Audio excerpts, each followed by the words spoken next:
officially today is November 14, 2020, and the Tucson Astrologers Guild is proud to present Dale O'Brien speaking on USA Paradigms of Fear.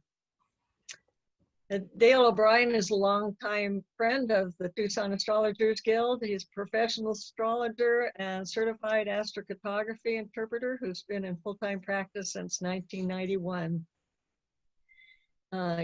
Go to our website, TucsonAstrologersGuild.org at 2020-events, and you can see a whole flyer that tells about, gives his bio, or you can go to his website, ChironSoulJourneyTruth.com, sign up for his free newsletter, e-newsletter, or contact him at chironguy@packinfo.com.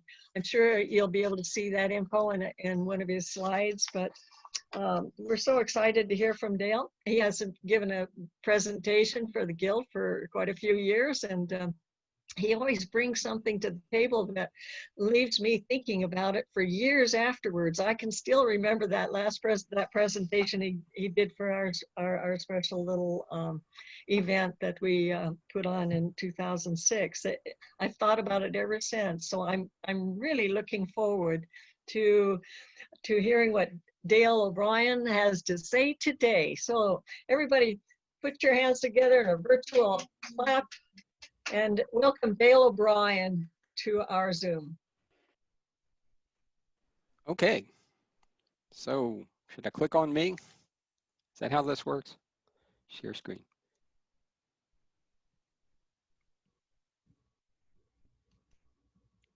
Trying to get me here.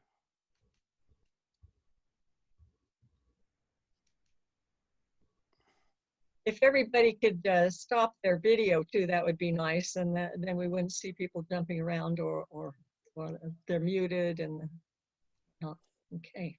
Okay, so let me get this going here. Okay, well, thanks everybody, friends and others who I don't know here. It's just great to see everybody and hear everybody, and big hellos.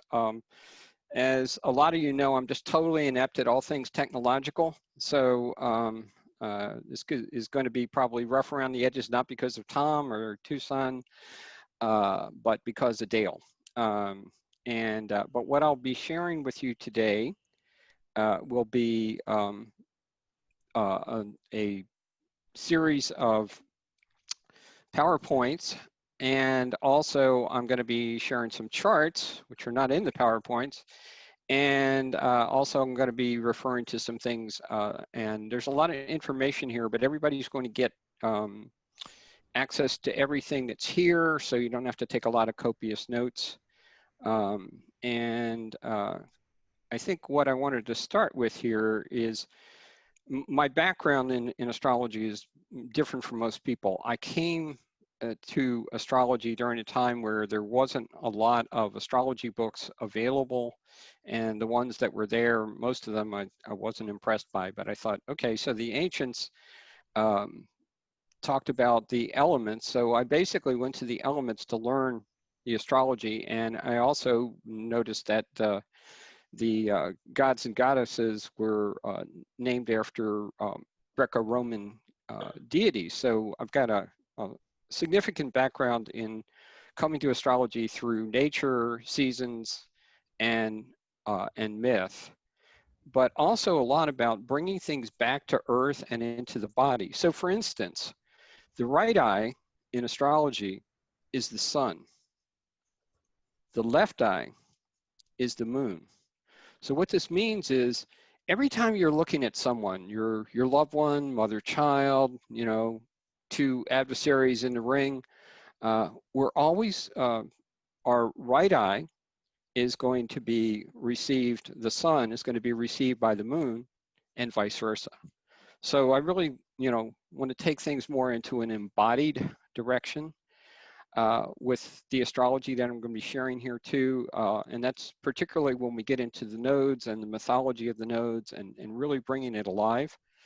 But What I'd also like to do for anybody who wants to stick around is, obviously I want to stay on point with what I said I was going to talk about, but I'm very willing to share a lot about Chiron and Aries, because the United States, no matter what chart you use for the United States, had Chiron and Aries. We have Chiron and Aries right now. And going back over when Chiron was in Aries, there's a lot about knowing how to be with all this. And you'll notice here on the introductory slide here, there's a quote from John Lennon: "Why in the world are we here?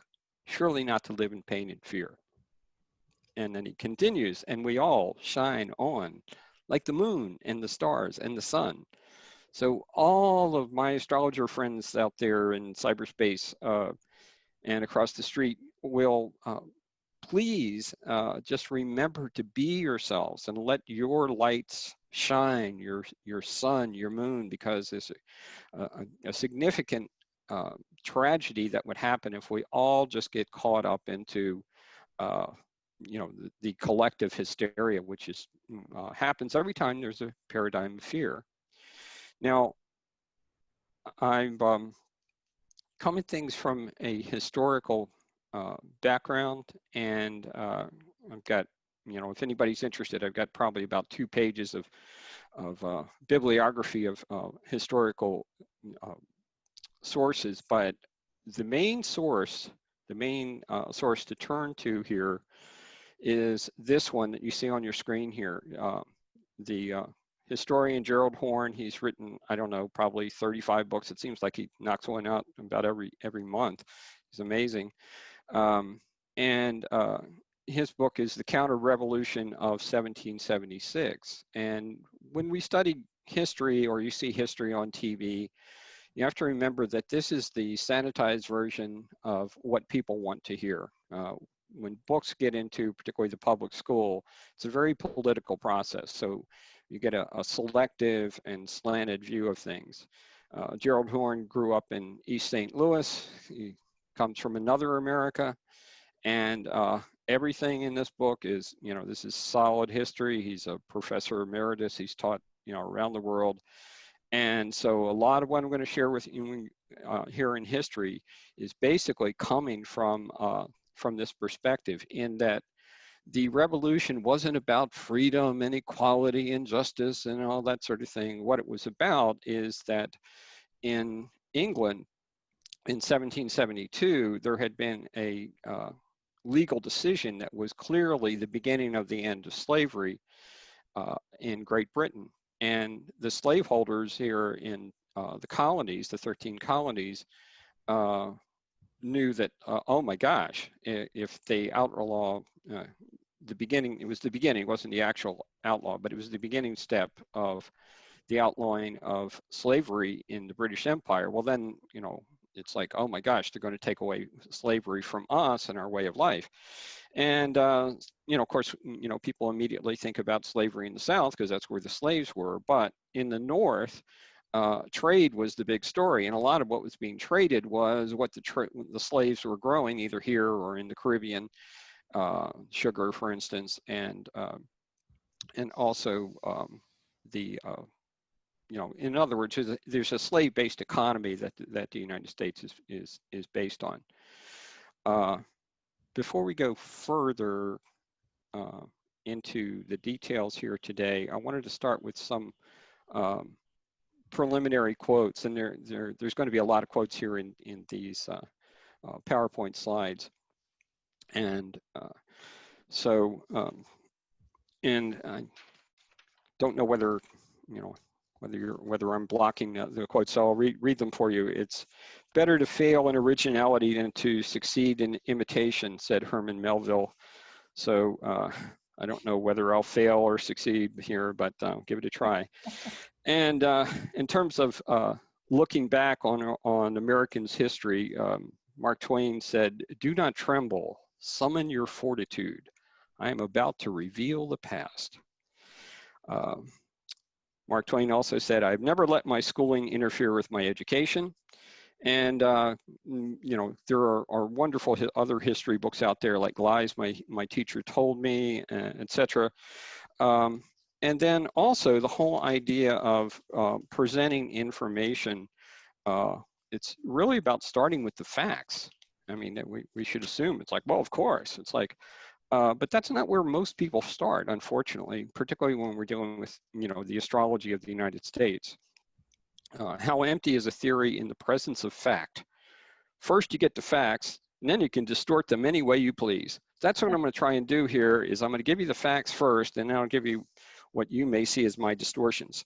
And you can make your own.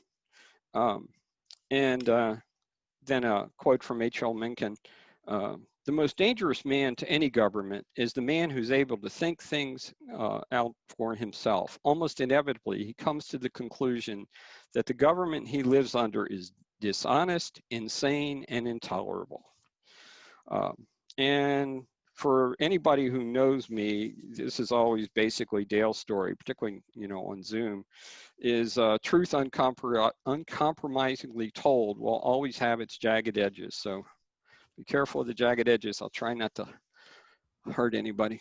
And so then what I'm going to move on to now is to talk about the chart that I use for the United States. Now, a lot of astrologers, just by consensus, again, coming from, well, this is what everybody used, so it must be the chart, used the so-called Sibley's chart with Sagittarius rising. And Dean Rudger used the Sagittarius rising chart, but he had to make it, the rising degree the same as his ascendant. And then some of our older colleagues will actually have a Gemini chart, which is like 4:30 in the morning or something. And it seems like there's as many charts available as there were colonies, and everybody's got their own, their own perspective. But there's a British astrologer named Ronald Howland, and the reason he got interested in American history is because he was born, I think, in like 1942, and his parents hosted Americans in their home during the war and in the post-war period. So that's how, a Brit became interested in American history. But he did this tremendous amount of research into the actual timing of the Declaration of Independence. And he has a book, I ordered it, but I can't hold it up to the screen because it hasn't come yet, but it's called American Histrology, Histrology, I think. And this is a highly respected book by people like Rob Hand and Nick Campion, people that do, a lot of research. So what Ronald Howland came up with is that the declaration came about in late morning on July 4th of 1776. Now, if you think about it's summertime, it's summertime. July 4th, it's if we divide up the day into, say, 6 a.m. to noon, and we say, okay, so early would be 6 to 8. Mid-morning would be 8 to 10. So we're basically talking about 10 a.m. to noon. Now, within that time frame, Howland himself has a late Virgo rising chart because he's seen a lot of planetary activity in the late mutables regarding American history. But what I use is a Libra ascendant. And the reason why I say that is the Declaration of Independence is declaring what? That all men are created equal. So it's got to be a Libra rising chart as far as I'm concerned. And then that, of course, will mean that the ruler of the chart will be Venus, ruling Libra. I think most of us would agree. And we have Venus at the top of the chart, and in the Roman Empire, which the founding slavers were really big on, was based on the Capitol Hill was Thomas Jefferson's choice for describing, in other words, why we call it the Capitol is because there were 9 hills in Imperial Rome, and the Capitoline, I don't know how to pronounce it, but you can see it there on the screen, Capitoline, however you say that, triad. In other words, who would rule in that temple were Jupiter, of course, Juno, and Minerva, and Minerva would be the Roman equivalent of Athena, Pallas Athena to us astrologers. So Jupiter at the top. Jupiter is in Cancer, as you probably know, for the U.S.A. And I know Gary, who's listening in here, actually likes to put Jupiter at the top of the chart, and it makes sense. But I think that the chart that I use actually makes even more sense, because on top of the Capitol itself in Washington, D.C., is a statue of a female. So, I mean, I do a lot of work again with astrology. Is I want to bring the visuals into it. So when we talk about what is at the midheaven, it's like what's directly overhead. And so literally, it's like what's directly overhead of the government is a woman. So the woman's on top, and the actual image on top is the this is called the Statue of Armed Freedom, Triumphant in War and Peace. Now, this went up on top of the Capitol in 1863 in the middle of the American Civil War. Now, it's like, okay, so, but it's not Juno, and it's not Minerva, and it's not Athena, and who the heck is the goddess called Freedom, you know, kind of thing, which is, you know, all that. But we've got a female on top. Then the other thing coming down inside the Capitol,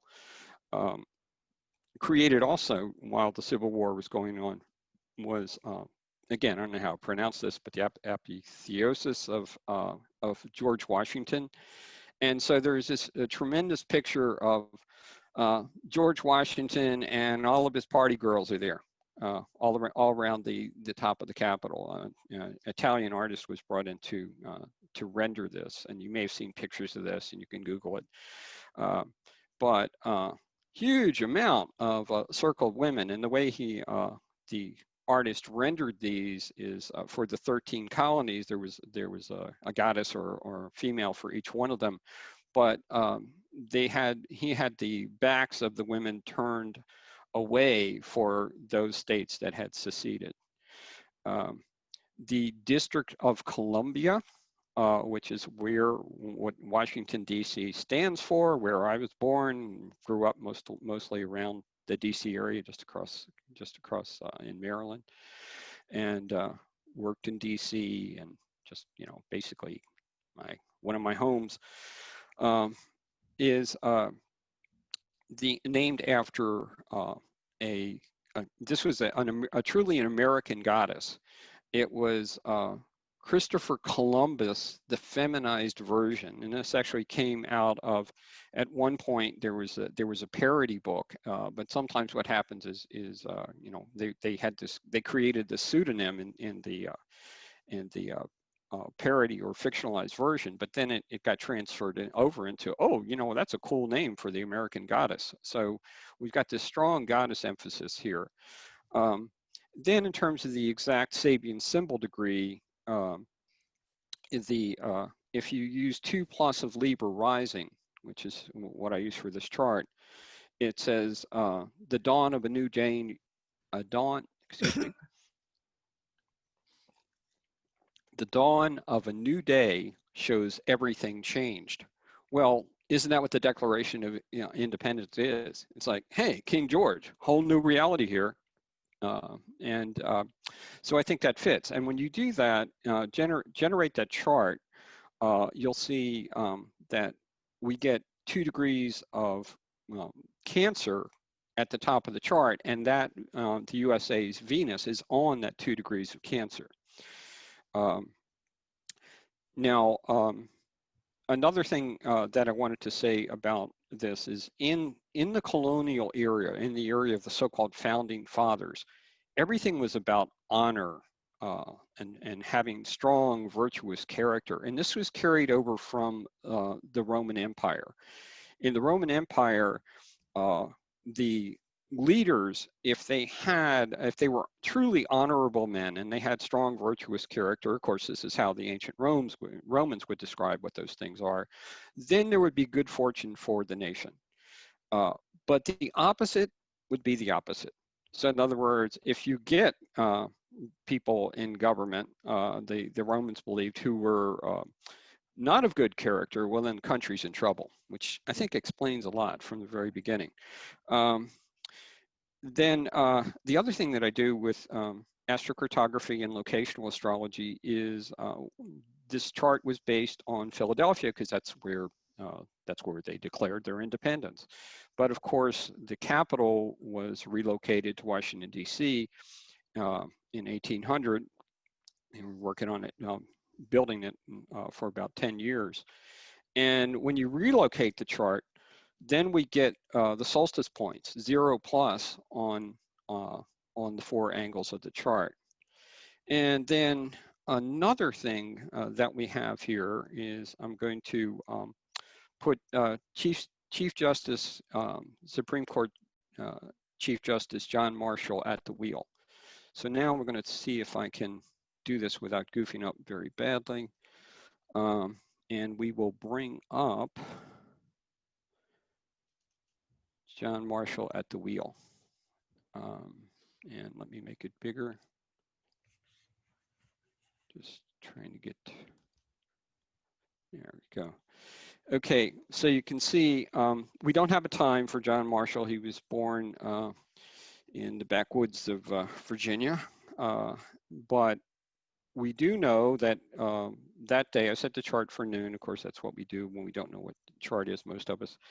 But we know he's got the sun somewhere around the 1st degree of Libra, and he's got his Jupiter is at about 29.5 Virgo. So he's clearly got a Jupiter-Sun conjunction. If you use midpoints, bingo, right in the middle is the relocated ascendant. Now, before this, there were Supreme Court justices before this, but they didn't really make any decisions of any import, and nobody remembers who the heck they are. But here's DC has just opened up, so we've got now this relocated chart is just coming alive right now in 1800, and in comes John Marshall to be the Supreme Court head of the Supreme Court at this particular time. And what he was known for is, he established all these prerequisites, Maryland versus Madison and other cases that would be later used as precedents in federal law, constitutional law. And what he was known for is he would make these decisions, and neither side liked them. So you'll see that there's a T-cross here between the Sun is square Mars, right at the top of the chart, pretty close to Venus, right there. And on the other side, Sun square to Chiron. So we've got this T-cross, and of course the open end is shooting over here, but we won't get into that. Just wanted to show what I'm trying to do is I'm trying to give some credibility to the chart that I use. Now that said, the next thing that I want to move on to, go back to the PowerPoint here, is to actually talk about the nodes. A lot of astrologers, basically what they do is I might be talking to you right now, is they abstract everything. So in other words, Pluto is transformation, and I'm like, if I had been involved in, a drinking game, I would have died of a cirrhosis of the liver a long time ago, because it's just there. Pluto is Pluto. Pluto is like, no, Pluto is the Lord of death. Pluto is the Lord who taketh away, and so Pluto has a lot to do with fear itself, because all fear is based on the fear of death. If you're afraid of heights, why you're afraid of heights? Because then I'll fall, and what would happen if you fall? Then you die. Take anything. It always comes back to the fear of death. But The other avenue to fear is associated with uh, the emotions and feelings and the moon. And when we deal with the lunar nodes, of course, we're going to bring in the lunar angle of everything that the moon is all about, which is wide and all-encompassing. But in mundane astrology, the moon is the people, the regular people. You know, the VIPs are the, you know, the sun, you know, the king, the president is the shining light. But, you know, the regular people, all of us are the lunar people. And of course, what we get with the nodes is the convergence of the sun uh, at the solar eclipse or sun moon at the lunar eclipse with the nodes. And a lot of astrologers basically are strongly influenced by, you know, Martin Schulman, which is basically a kind of a simplistic, you know, you want to go towards your north node and get away from your south node, or, you know, things along that line. But if you look into, if you've ever browsed some older tropical Western astrology books, they'll talk about the nodes as the dragon's head and the dragon's tail. And any of you who have studied Vedic astrology at all would know, hey, wait a minute, I know that story.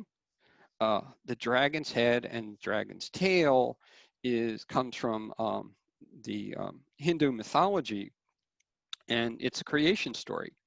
And the basic story is that um, the gods and goddesses of the Hindu goddesses, gods and goddesses of India were born, but they weren't born immortal. And in the sea was the elixir of immortality was all mixed in with the uh,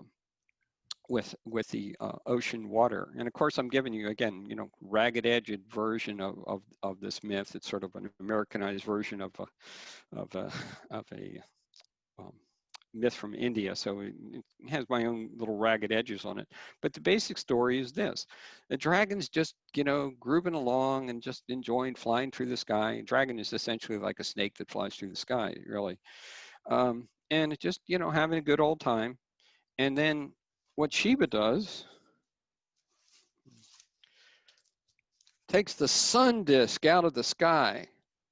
And if you ever watch Xena, the old warrior princess, you know, that old program, not the old warrior princess, but the old program, she had this throwing disc that would cut.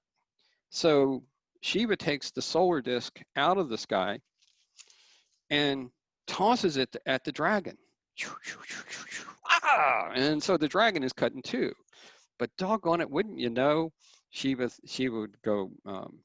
would say, doggone it, if he was an American, that the dragon had actually drank the elixir of immortality before the gods and goddesses could drink it. So that means the dragon is going to be immortal. But because the dragon's cut in two, that means the dragon's going to go, is going to be immortal forever, but the upper half and the lower half are going to be the case. So what we have then is Rahu flies off to one side of the sky, and 180 degrees, Ketu, the south node, flies off to the other side. And Ketu grows ahead, you know, kind of like if you ever cut up worms or seen anybody cut up worms, thinking, you know, they can grow back their head end. But Rahu remains a bottomless pit. So in this story, in this perspective, throughout eternity, Rahu and Ketu will move through time, and they will always be in contrast to one another. Rahu is associated in this mythology as the head of the dragon. So what we have in our in our head, or what a dragon would have in his or her head, is something the matter? Somebody clicking? Um, and okay, anyway, what we get with this, I got distracted by the chime.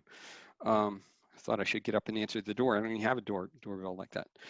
Anyway, um, because in the head we have our eyes, we have our ears, we have our mouth. So everything about Rahu, the North Node, is about intake. But because Rahu is cut in two, it's a bottomless pit. So wherever the North Node is in the chart, it's like you just can't get enough of what that is. And I think a lot of us are old enough to remember, say in the late 60s, early 70s, the last time Chiron was in Aries, people would have expressions of like, hey man, where's your head at? Oh, she's a pothead. He's a winehead. He's a motorhead. Well, that's all, that's all Rahu. If you look at their chart and you go, oh, that explains why they have this sort of, quiet obsession about things. And the opposite of this is that the South Node perspective has this feeling of maintaining the knowledge of deja vu. In other words, it's like we're moving through eternity, and it's like, oh, I've seen your obsession, Rahu, in lifetime after lifetime. Now you're obsessed about this. You're obsessed in this sign about that, kind of thing. And so Ketu, or the South Node, has this element of kind of, reincarnational wisdom, as it were, but also kind of an old soul and non-materialistic, unworldly, and also kind of a dropout. It's kind of a slacker. It's like, why bother with anything? I mean, life just goes on eternally. Whereas the North Node is this obsessional. Oh God, I gotta get this. I gotta get heaven right now. I can't get enough. So I wanted to get a sense of that. And the nodes, as astrologers know, they always move backwards through the chart.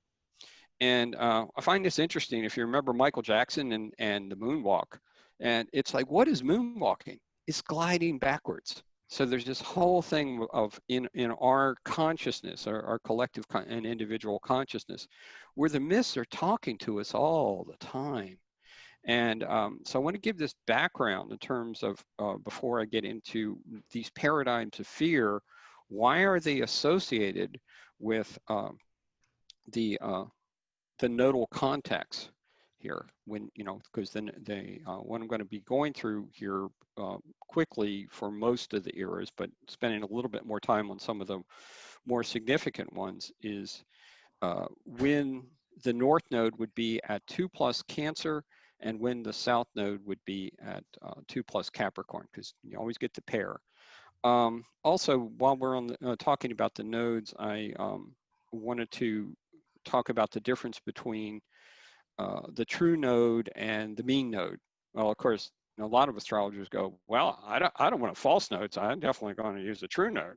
But I had conversation with the late Robert Schmidt about this, and we're talking about something that's invisible. So how do you know? And he basically described it as, it's kind of like going around the track on a unicycle or bicycle or a tricycle, and there's a wobble, but is the wobble in the wheels or the wobble in the track? So in other words, you decide whether you want to use a mean node or a true node. They're always within 3 degrees of each other, but everything that I'm sharing here makes, I believe, a strong case for the mean node. Now, while we're speaking of lunacy, or I'm speaking of lunacy anyway, I wanted to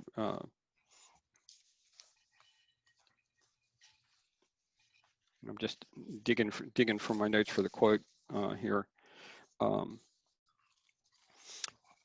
Again, Mark Twain, big fan of Mark Twain, as you probably know already. When we remember that we are all mad, the mysteries disappear and life stands explained.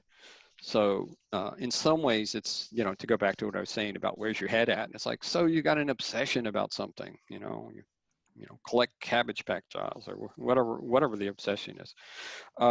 It's a lunar thing. And then this sort of obsessional quality can also, you know, have a thing of like, oh my God, how can anybody be just so obsessed about something, you know, so caught up in something.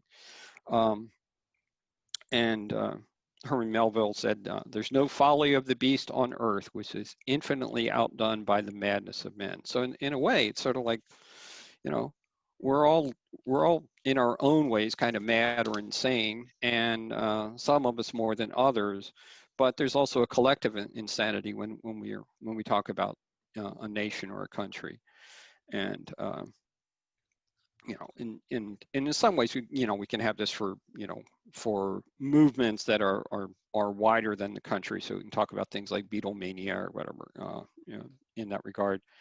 But I just want to give this as a background before we start. Let me actually go back, not to that slide yet.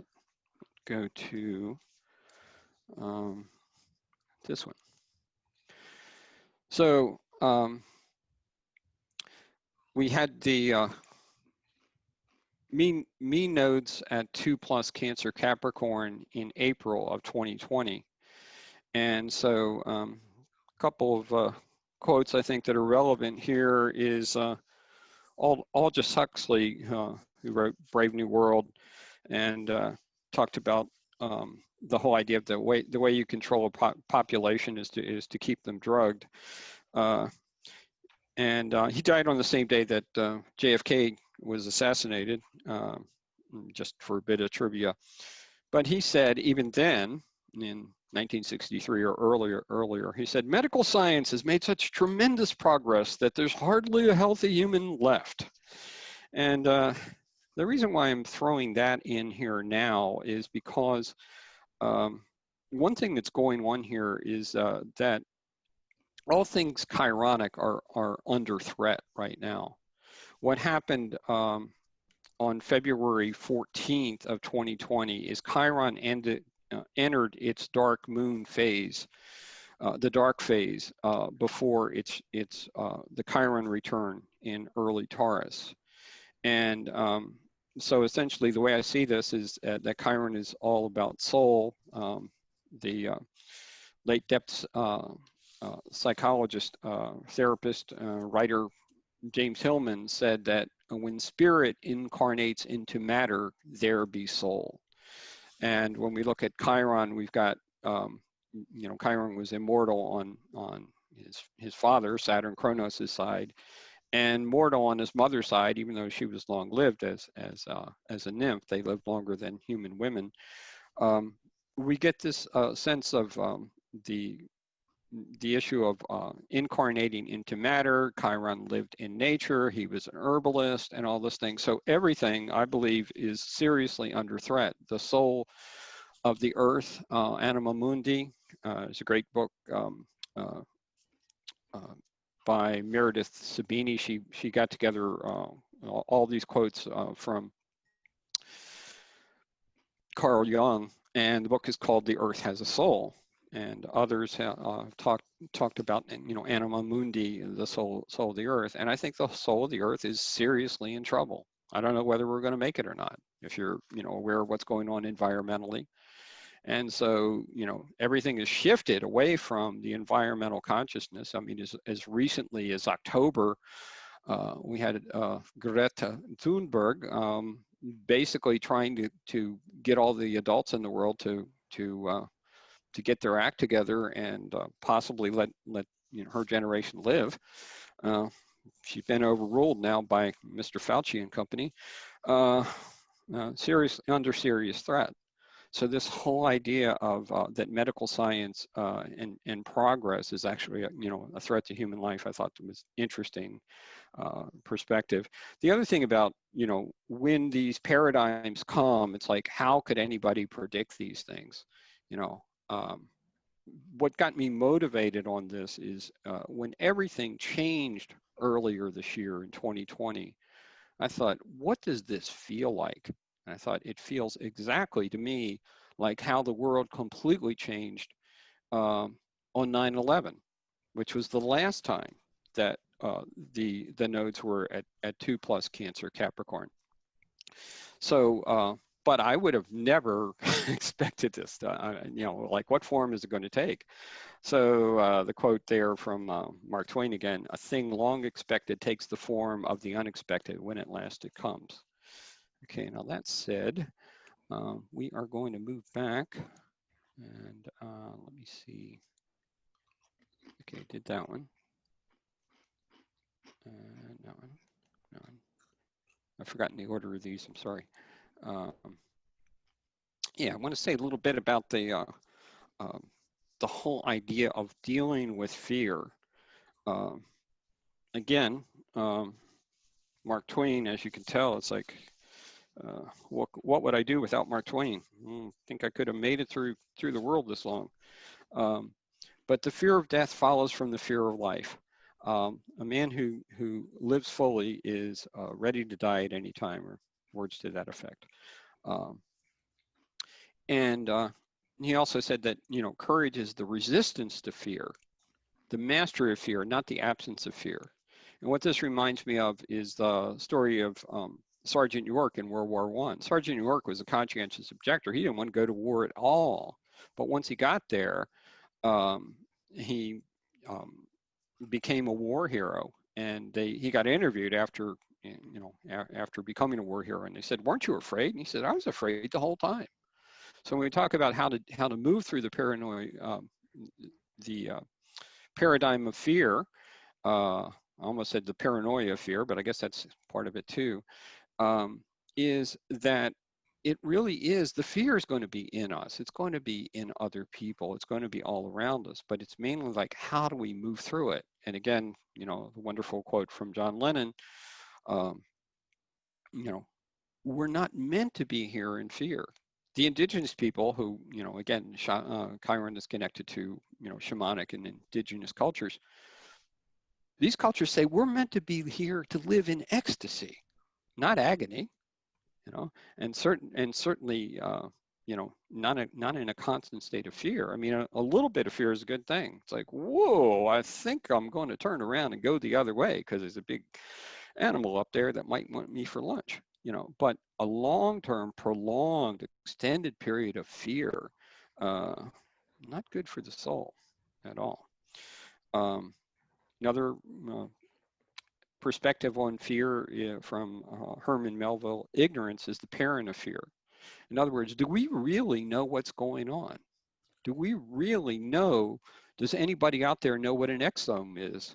Probably not, you know, but you probably know what, you know, what Fauci said 5 minutes ago, which probably didn't match what he said 5 days ago. And another, in terms of the spirit of, there's so much in the Chiron and Aries period. If you just, you know, there's so much good stuff about how to be in the now and move through things. And one of the things that came from that was Jim Morrison and the Doors. The quote: "The future's uncertain and the end is always near." But rather than to be depressed about it, it's like, let it roll. In other words, you know, this fits what Twain said. It's like, you know, if you're not afraid to live, then you're not afraid to die, you know. If you're, you know, and if you're so obsessed with being afraid to die, then your quality of life is, well, you're as good as dead walking around now anyway. Another thing here is a partial quote from a song by Jimmy Dale Gilmore. "You may sit beside fear and go worse than lonely, or travel with love and faith restored. These choices you have, and these choices only. And you might as well choose right now. It's love or fear. It's love or fear." It's from a song called Midnight Train. And one of the things about this too is, in terms of this country and the nation, basically the way I see socialism is, volunteer socialism is love in action. It's like, okay, so you know what? If you're down and out and I can help you out, I will. You know, so I really do think that, you know, sounds like old hippie stuff, but it's what it's all about as far as I'm concerned. And whenever we get caught up in these paradigms of fear, there's no love in it. You can't have this. Jimmy Dale said, you can't have them both coexist at the same time. It's one or the other. Okay, now another thing that I wanted to share here is some perspectives on being in the minority. All the politicians, including Biden and Trump, their approval ratings are significantly lower than 50%. But Fauci's rating, the last I heard, was like 70% approval. And this reminds me of the quote from Mark Twain. Whenever you find yourself on the side of the majority, sorry about that. This is it's time to pause and reflect. And one quote, if you ever, were on the newsletter list when that was active, and hopefully I'll bring that back again. Thanks to Kathy. The object of life is not to be on the side of the majority, but to escape finding oneself in the ranks of the insane. It's the way I've felt basically my whole life, quite frankly. Now, we don't know who said this. It's been attributed to Mark Twain, but they said, no, he probably wasn't the one. No one who knows who said this, but a lie can travel halfway around the world while the truth is putting on its shoes. And another Mark Twain quote, why should truth be stranger than fiction? Fiction, after all, has to make sense. Not so much about a minority opinion, but just testament to this country, its origins and its history, that there are many humorous things in the world, among them that the white man's notion that he is less savage than is the notion that the white man is less savage than the other savages. And so again, a little background before I get into things here.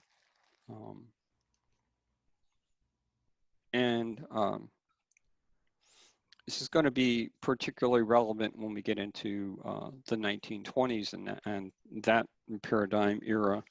But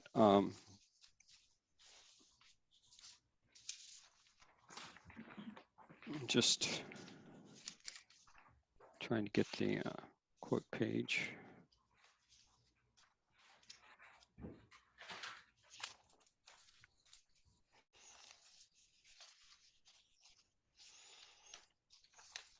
Sorry about the delay. I've got, again, it's my not knowing how to use the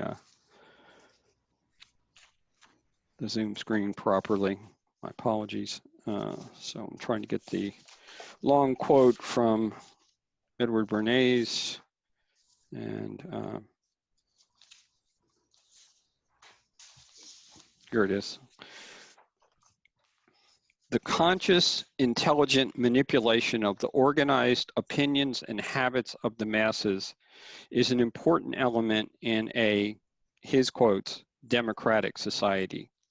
Those who manipulate this unseen mechanism of society constitute invisible government, which is the true ruling power in our society. Now, Edward Bernays, who made this quote, was Freud's American nephew, and he wrote a book in the 1920s called Propaganda. So, and he's been an advisor to American presidents throughout, he's of course deceased now, but throughout his lifetime, Democrats and Republicans, and also was significantly involved in advertising and using, the unconscious to motivate people in advertising. Basically, can create consumerism. Some other things about the, perspectives on our so-called democracy and our wonderful leaders is Mark Twain called Congress that asylum, and Twain also said it could probably be shown by facts and figures that there's no distinctively American criminal public class except Congress, or criminal class except Congress. And then he also said public servants are persons chosen by the people to distribute the graft. And the late John Pine, who's said to have died of COVID earlier this year, said, "Some humans ain't human, some people ain't kind. They lie through their teeth with their heads up their behinds."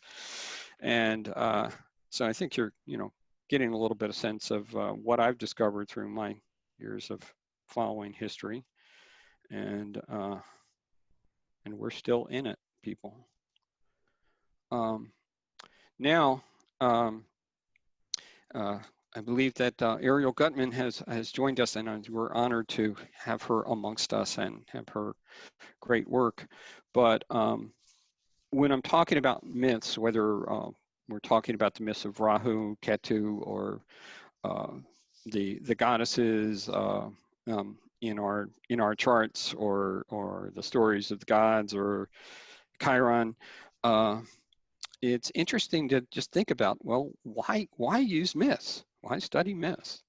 And Dennis Slattery, in his book, The Poetics of Myth, he says, myths are not head trips alone, they're also embodied heart trips. Myth demands enormous courage, fortitude, and caring for ourselves and others. We are all in an interconnected series of mythologies, even when alone, sleeping, and dreaming. I don't use astrology without mythology, and quite frankly, I don't really want to listen to anybody else talk about astrology, when they've distracted it. Basically, you feel like this is analogous to how many of us will go, I'm only going to eat organic food. Well, I basically practice organic mythic astrology. I don't go for the, okay, we're going to reduce this to words that end in ION. As much as I got out of Dane Rudger, it was like, God, just everything was just abstracted. And we'll come back to that quote on soul later. I think it's probably a good time to get back to some charts here. So, chart itself coming up.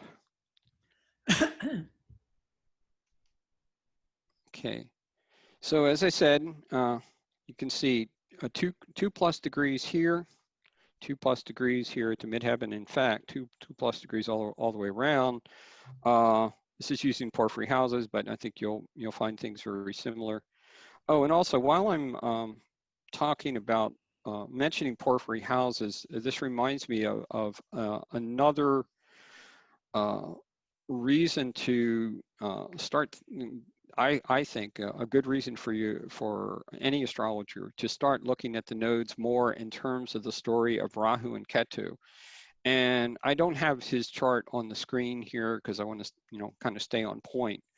But in the chart of Alice Cooper, it's actually Vinnie Fernier, I think is his name, his real name. His stage persona was Alice Cooper, and he actually was so at odds with his stage persona that he had to get drunk in order to do this horrible character. Well, if you use Placidus houses, he's got Sun in the 4th house. But if you use Porphyry houses, he's got Sun in the 5th house. Makes a whole lot of sense, in terms of performer. And then in terms of the nodes, he has that Sun in Aquarius in the 5th house is square to the nodes in the 2nd house and the 8th house. The North Node is in Taurus in the 8th house. That's the dragon's head and neck, because it's in Taurus. And opposite to Ketu, the South Node in the 2nd house. Well, part of Alice Cooper's stage act was that he would be ritually beheaded and hung as part of his stage shows. He did this over and over and over again. So we got the 8th house of death, and and the beheading, the separating out from the the head from the body, and it was part of the show. Well, he almost died one time because how they did the hanging is they had the rope around his neck, but what you couldn't see was a piano wire that was actually catching him from actually being hung. Well, one night, no, actually it was in practice. the piano wire broke. And fortunately, he said if he didn't have a chin like, if he had a chin like Jay Leno, he would have been dead. He was able to get his head up out of the way and not die. So again, it really is just good to bring the myths alive and start to see this whole separation between the heart and head when we look at the nodes. When we talk about lunacy, going crazy, oh, you lost your head, you must be out of your head. Well, the thing is, if we go out of our head, we can go into our bodies. So like the Rolling Stones, for instance, in the, I think it was like around 64 or something, had an album they called Out of Their Heads. It's like, yeah, and very much into their bodies. In terms of the Chiron and Aries era, the fire team of Jagger, Richards, Leo Sage were, you know, really bringing that alive. Where the Beatles were, you know, the primary writing team there was the air signs of Gemini, Libra. So kind of very complementary, but the whole idea of being sort of like in your body, out of your head, is part of this nodal dynamic. But the other is that it's sort of like the head itself has a certain kind of obsessional quality to it.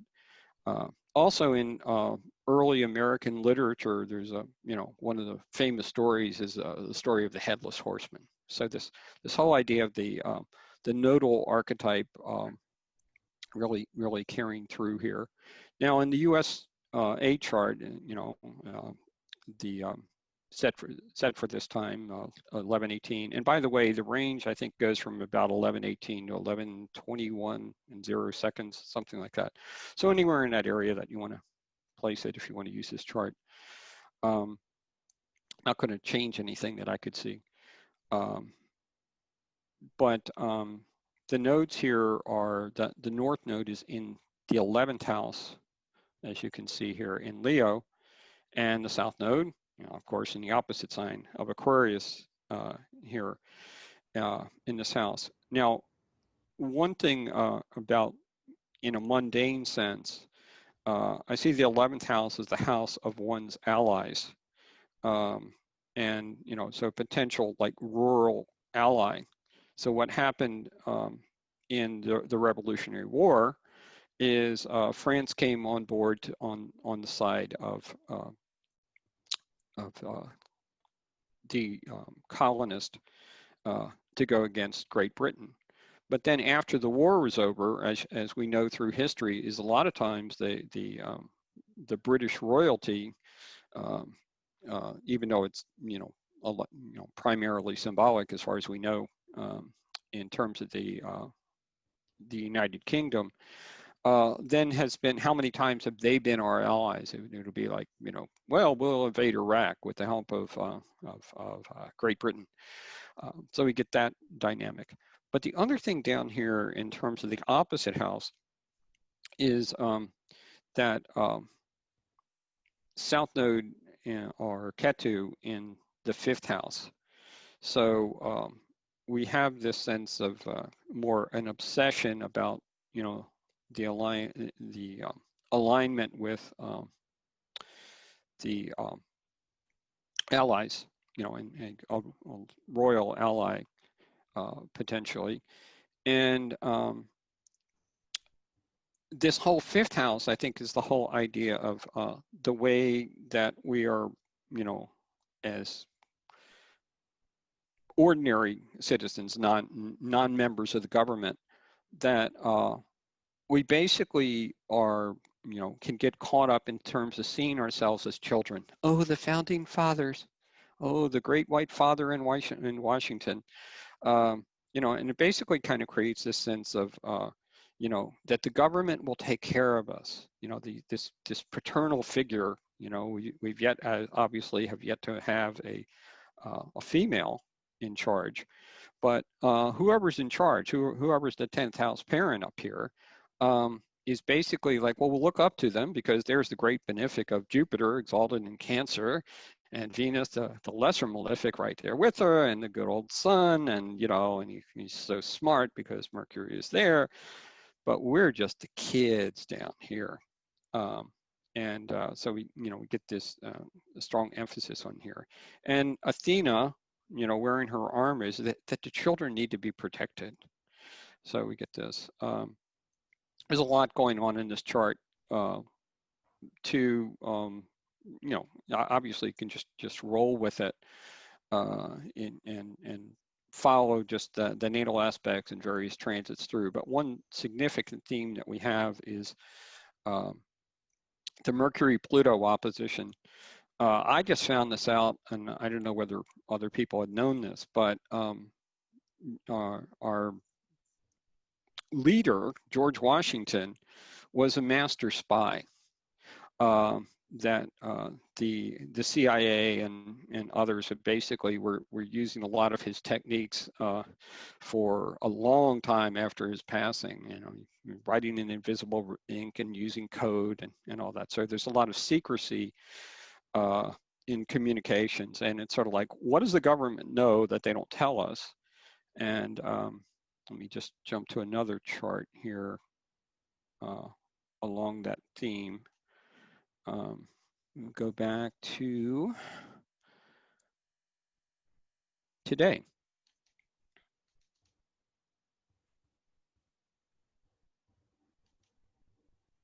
So this is the planet to the official start of our presentation here today.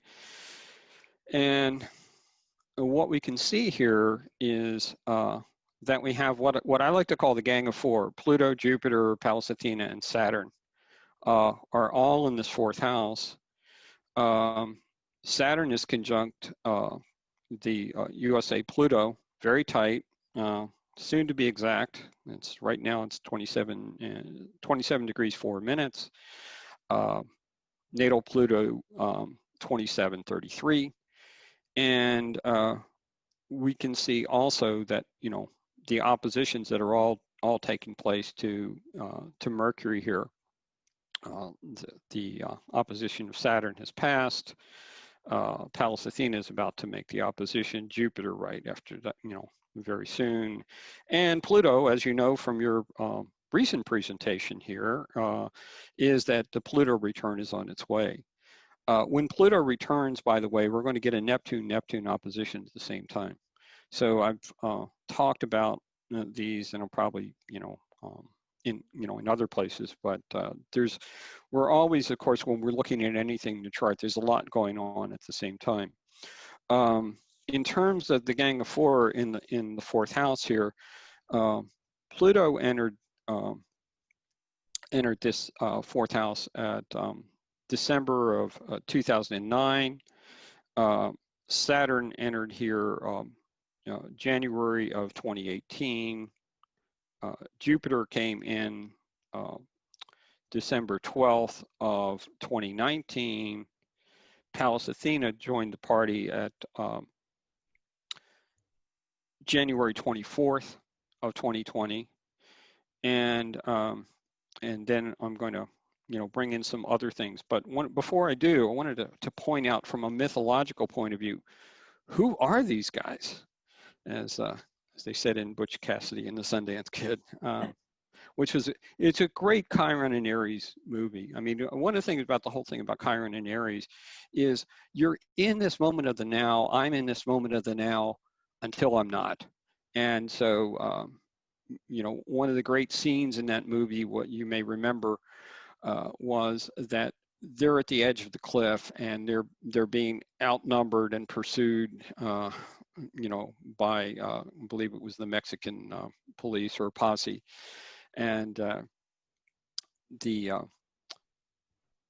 Butch Cassidy, I believe, was played by Paul Newman, and the Sundance Kid was Robert Redford, and Paul Newman says, well, we should jump, and Redford was being resisted, and he couldn't understand why, and he said I can't swim, and Redford said, well, the fall will probably kill you. And of course they jumped off the cliff, and amazingly enough they lived. So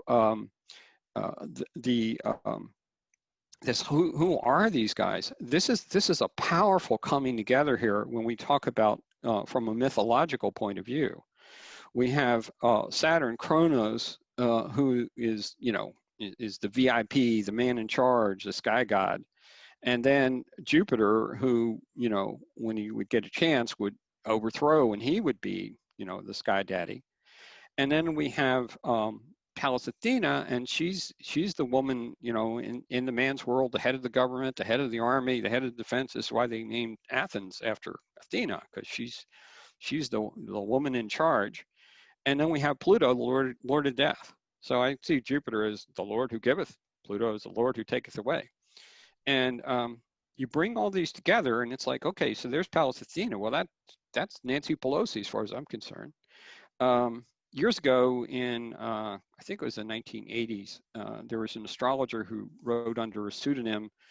I don't know what her real name was, but and I don't remember the pseudonym. Sorry to say, but this was in the Washington Post pre-Bezos era. That she said that the Democrats are ruled by Saturn because their mascot is the donkey, a beast of burden. And the Republicans are ruled by Jupiter because their mascot is a big elephant that in America doesn't do any work.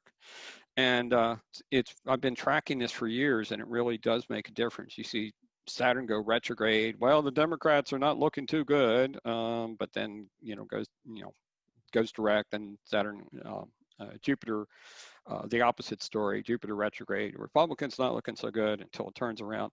But what we're getting is this is all coming together. Everybody is in this together. Another way we can look at Pluto is in mythology is his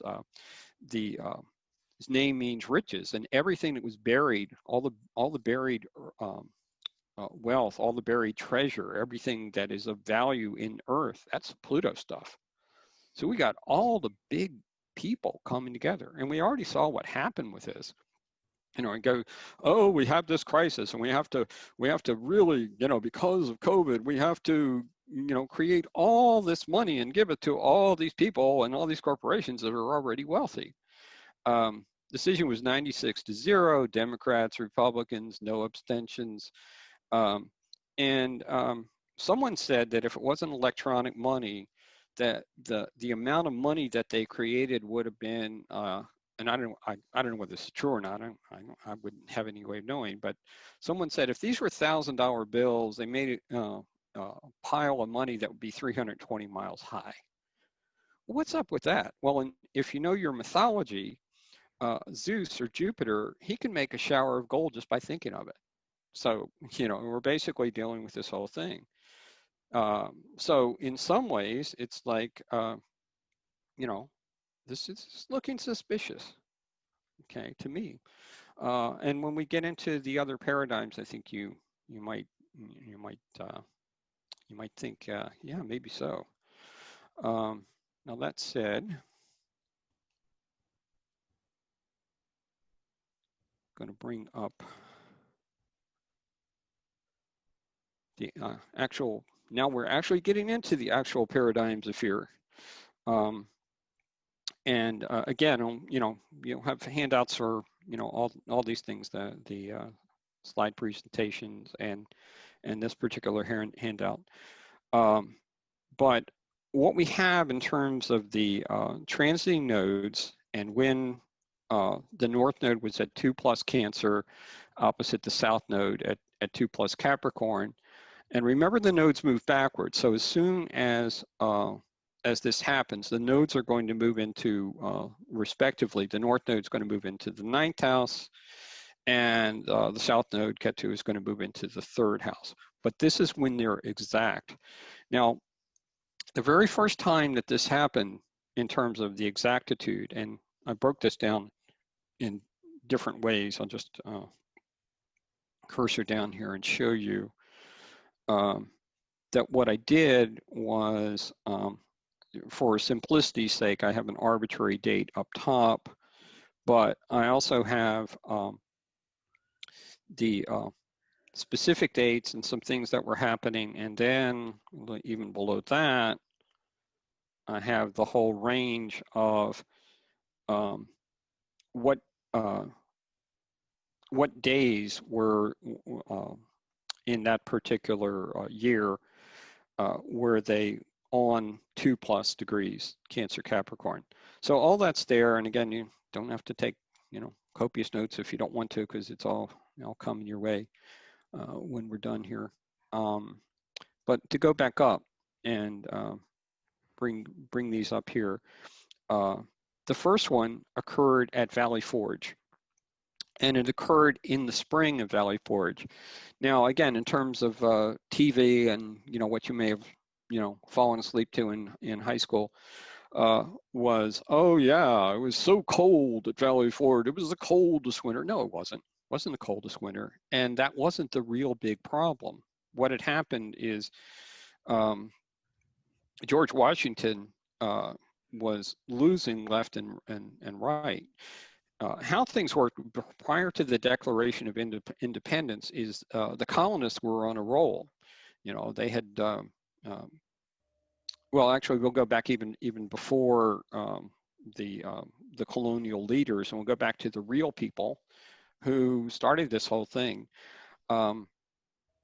The people in Massachusetts, not in Boston, but in Massachusetts, just felt like that the taxes that they were being asked to pay were oppressive. So what they started doing, people would do things like they go up to the tax collector's house and just start taking the house apart, brick by brick. Like, can you take a hint? We're not going to pay the taxes, and you all have to leave.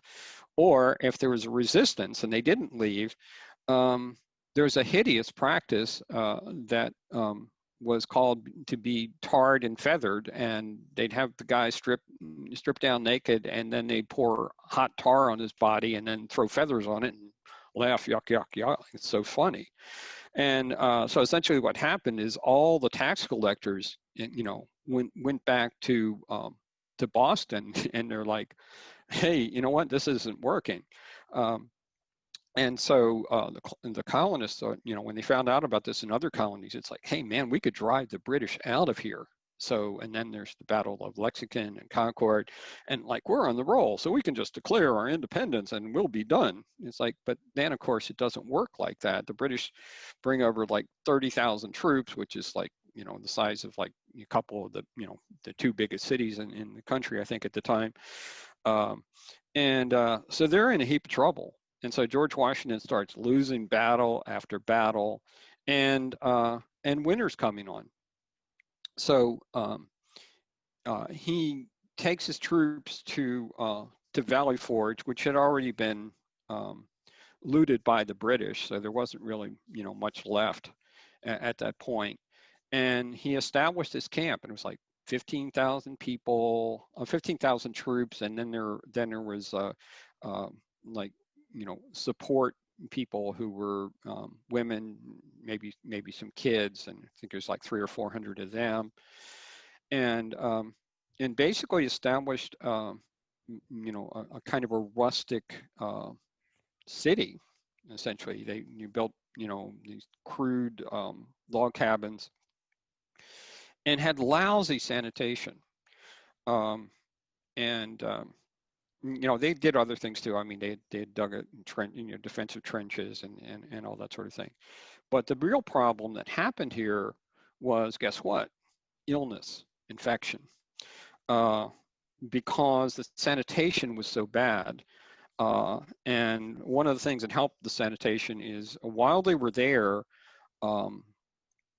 Ben Franklin had gotten an ally from Prussia, who was, had an awesome army at the time, and he was going to come and help. And Franklin lied to Washington and said that he was a general. Turned out he was just a captain. And von Steuben comes in there and goes, God, you got everything laid out all wrong. I mean, so he basically tried to start getting on top of the sanitation issue and training the troops. And Lafayette came in early February when the French got involved. So, he started training the troops. And Aaron Burr, who used to be, was very good also at training the troops. So Washington basically wasn't that good. Van Steuben had said, that his army was basically like gang fighters, prior prior to the coming in and getting some help here. But they got the sanitary help. So here we are. We're past to the beginning of winter, and they're still at Valley Forge in the spring.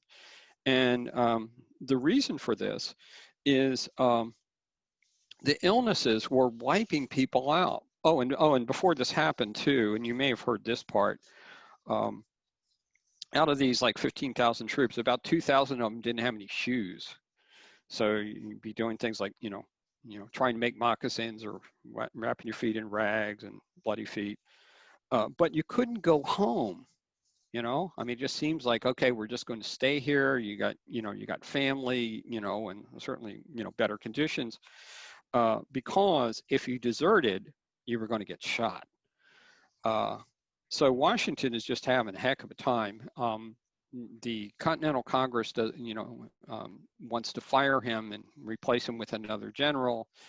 Everybody who signed the Declaration of Independence was going to be hanged. Remember the whole thing about the Rahu and Ketu. What hanging is, it separates your head from your body. Same thing with the guillotine. It's like the, beheading. And someone caught deserters, and they said, "So what do you want us to do, General Washington, with these deserters?" And he said, we should shoot them, correct, sir? And he's like, "No, hang them. It will terrify the other men." So the whole idea of, where did terrorism start in this country? It started with George Washington. And I'm no therapist, but it's like, oh yeah, you hang rather than me. So it was a mess. And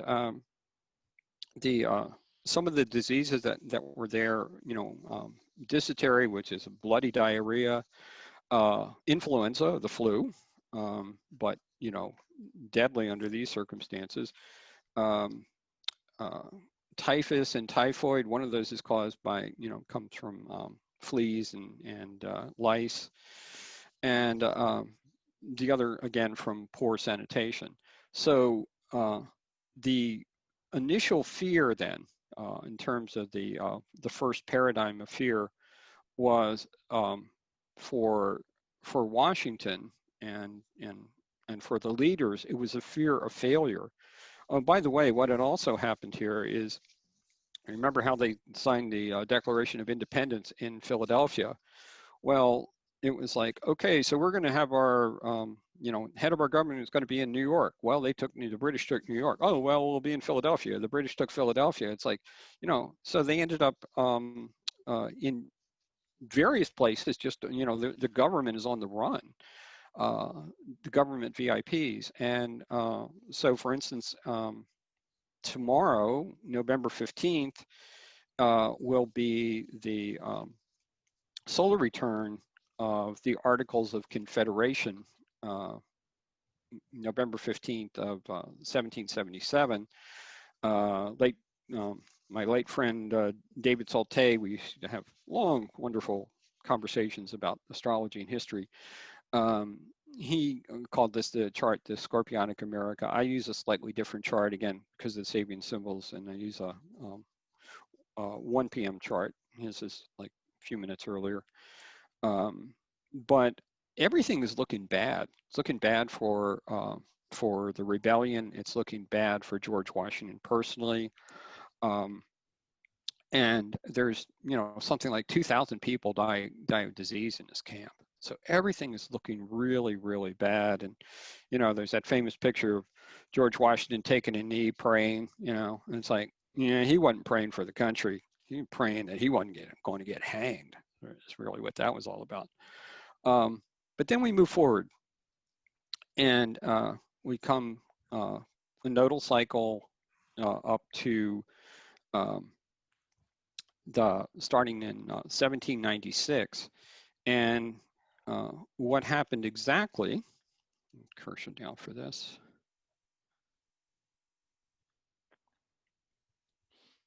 The date the Electoral College chose Adams to be president. Now Adams had just barely won the vote over Thomas Jefferson, and they couldn't stand each other at that point.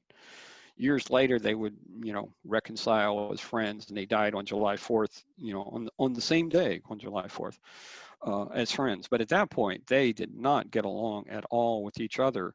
And what had happened is people were begging George Washington to stay in. He had had his, his 2 terms, his 8 years. That's where the precedent got established. It didn't get changed until FDR. And he's like, no, I'm not sticking around for, for another term. So this problem was, before we started off with, Washington is worried that he's going to, be kept as leader and he's going to actually still be alive. Now they don't want him to leave because they don't know whether that the new president is competent enough. So it's kind of like, like when we woke up a few years ago, oh my God, Trump's going to be president. I don't think that's going to work too well. So there's this big crisis about who's going to be in charge. Now, what happened, of course, is, well, I shouldn't say, of course, a lot of people don't know this, but right after Adams had his term, then Jefferson comes in with his. So the people that were like, well, we really don't believe in Adams, they were like, yeah, but now it's, I guess he wasn't that bad. And then Jefferson comes in and goes, oh my God, I don't know whether he's going to be a good president or not. So there's all kinds of problems going on here, with other nations and everything. But there's a fear of the presidency in the country failing. And then what? Then we move on to one where, hey, nothing happened. And this is in 1815. But what happened just before this was, it's amazing they made it through, because the earlier in 1815, this one starts, I think, around June, if I remember correctly. Excuse me. And what we have here is that Madison, Jimmy Madison, that's what he was called. His wife Dolly called him Jimmy. James Madison. He was only 5'4", and he decided that he's tired of these countries like, France and Britain pushing this country around. So we're going to go to war against, he couldn't make up his mind at first which one to go after, but he decided to go after, Great Britain. And it was a big mess. People may know, well, the British, they were terrible. They burned Washington and they burned the White House. It's like, well, guess who started it? The Americans had invaded Canada, and I think Toronto, what was now called Toronto, I think was then called York. It was definitely whatever place was called York at the time. I'm pretty sure it was Toronto.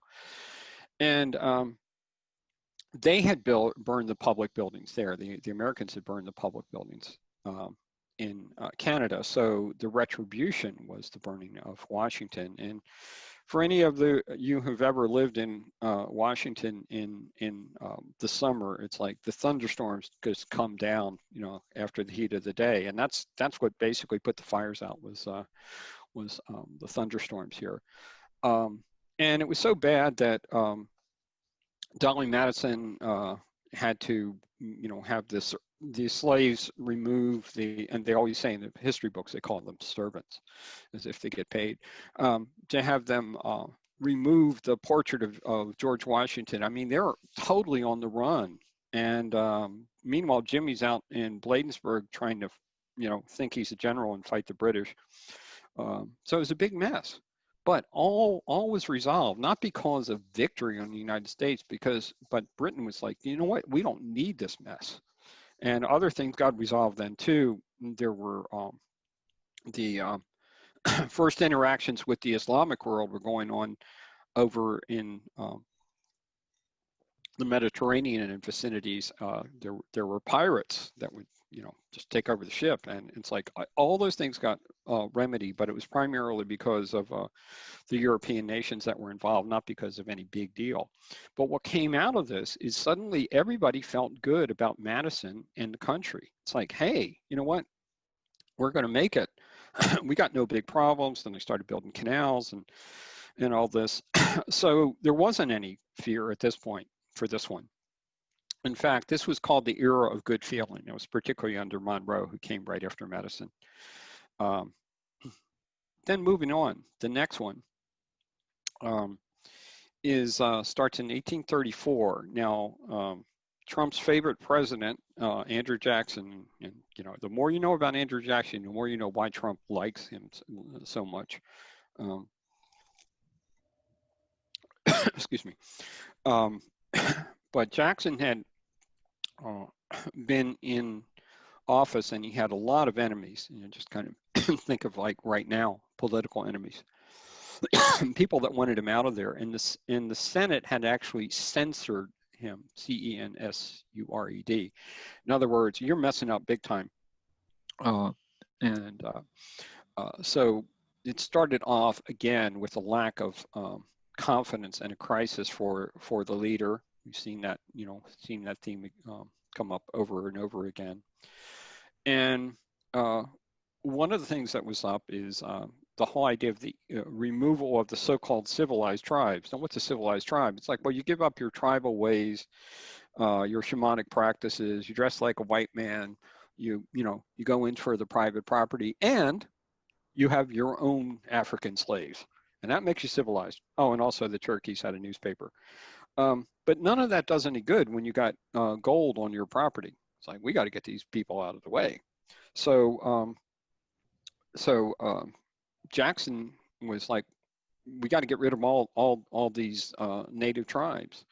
Well, the tribes actually, the Cherokee took this to the Supreme Court, and the Supreme Court ruled in the Cherokee's favor. And Jackson said, well, just let them reinforce it. So Jackson overruled the Supreme Court, and there was this whole greed, the fear of sharing with the civilized tribes. It's like, hey, they're making peace, they're dressing like us, it's like, but it's all about the profit and the money for the already, rich white guys. Then we move on to the next one, which starts in 1852 and encompasses the Civil War. Well, here's another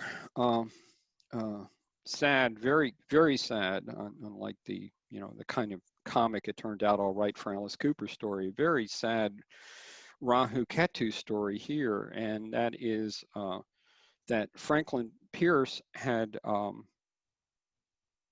been elected president, and he and his wife and their only surviving son, Benny, who was 11 years old, were coming back on a train from Amherst, Pennsylvania, and the Pierces lived in New Hampshire. And there was a fluke accident where an axle broke and one train car went over a 20-foot embankment. And it was the car that the Franklins were in. And what happened is everybody survived, miraculously, except for Benny. And Benny was the only son. This couple had lost 3 other kids, and he was all they had left. He's 11 years old. He was supposed to be handsome and very polite and very intelligent, and he died horrifically, where he almost lost his head. His head was crushed, and he was almost beheaded. And so the Pierces took this as a very bad omen that that God does not approve of him being president. And so Mrs. Pierce didn't even go to the inauguration, and she was in mourning the whole time that he was president. And he thought his presidency was doomed, and he started drinking heavily. Died in 1869 of cirrhosis of the liver. So we have this whole thing of this dragon Rahu Ketu dynamic, a kind of an haunting or almost like a curse dynamic to this whole thing. And what was going on at this time was the fear of civil war, both sides, of course, fearing losing of the war. But another thing that happened here that was very powerful, and again, this I think is a lesson for us today, to where do we turn to? Like, don't turn to government, you turn to the artist. Because what happened this year is Harriet Beecher Stowe wrote Uncle Tom's Cabin. And this was, you know, the equivalent of going viral today. You know, it's the first novel to sell 1 million copies. And it basically, most people in the North had no idea what slavery was like. And there was this huge awakening. It was sort of like the first Black Lives Matter awareness that took place. And so this one woman was basically so responsible for this change that when she, you know, Lincoln invited her to the White House, and he says, "So you're the little woman that started the big war." So there's a, you know, tremendous story here of the power of the arts as we move through, you know, whatever the dilemma or crisis is of any particular era. Moving along, we then come, the Civil War is over, and we are in the midst of Reconstruction. But the problem here is that empires don't want, you know, things to be reconstructed in a healthy way, and, you know, basically give rights to, you know, the African American former slaves. So basically what happens here is there was a tremendous fear on both sides, just as we saw the fear in the Civil War of who's going to win or lose. There was a fear that those who were advocating for racial equality and such were in threat by those who were opposed to it. And we get the fraud of the century is what it was called, when the person who was supposed to be president didn't get enough electoral votes, so a deal was struck, and which, you know, had also happened back in the Jacksonian era too, because people really didn't want Jackson in there. They wanted Jackson in there about as much as people wanted Trump in here this time. At this time, the deal that was struck was not so much against keeping a given individual out, Jackson back in before. This was about, hey, we'll make a deal. We'll let your guy be president as long as you you end Reconstruction. So that's what happened during that period. So we have the fear is of racial equality. So in some ways we could say, well, it's, you know, the white man's fear of the dark man, the former slaves, and vice versa, of course. Coming forward to the next one, we have the 1890-1908 period, and now we have, you know, the fear of and subjugation of dark-skinned people who aren't on this continent. So this is the period of empire and greed. During this time, Mark Twain was part of the Anti-Imperialist League, and he basically said, you know, there has never been a good war, and I see in 1 million years into the future, and there never will be a good war. So the, you know, the anti-imperialists lost out to the imperialist, and the atrocities and the racism was like unbelievably horrible. But there's a lot of money to be made in the whole story, and also in terms of white and black. You know, Teddy Roosevelt sent the fleet around the world. It was the white fleet, and all the ships were painted white. Then moving on to the next one, 1908 to 1927. This was era of labor strikes. There was the fear of labor, and of course, that was also related to, the fear of jobs. If you go on strike, you could, scabs could take your jobs and all this. So, and part of this, of course, is the capitalists were the fear of, again, don't want to share any money with anybody who actually works for it. Then moving on to the next one, the 1927 to just after the end of the war here, World War II, is the theme here is the fear of poverty and the fear of nature. So on the one hand, during this time, there are people before the crash of 29. Everybody's, who can, is investing in the stock market, and they're trying to make as much money as possible, and to the point of not basically taking big risk and basically trying to get as rich as possible. But in the meantime, right at the beginning of this crisis, there's a tremendous horrible flood in the South on the Mississippi River, and this is when the federal government is the most prosperous, and not one dime went to help any of the people who were damaged, by the flood. So again, greed.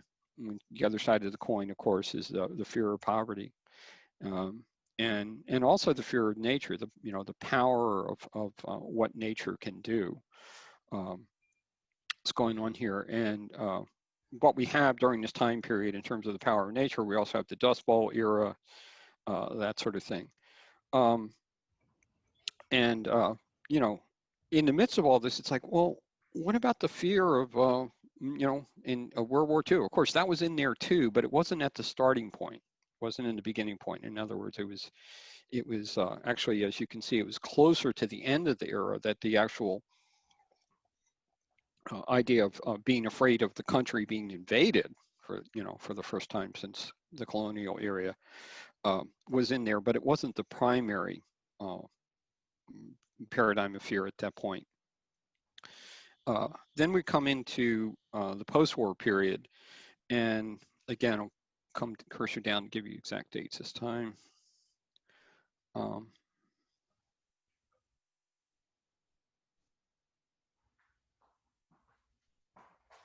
Okay, so this is the 10th paradigm, and so this started, like November 4th, 1945. Well, November 16th, the U.S. brought the Nazi rocket sciences to the U.S. before the Nuremberg trial started on November 20th. So what we have here in this era, and again, I'll cursor back up. Oops, doing that wrong.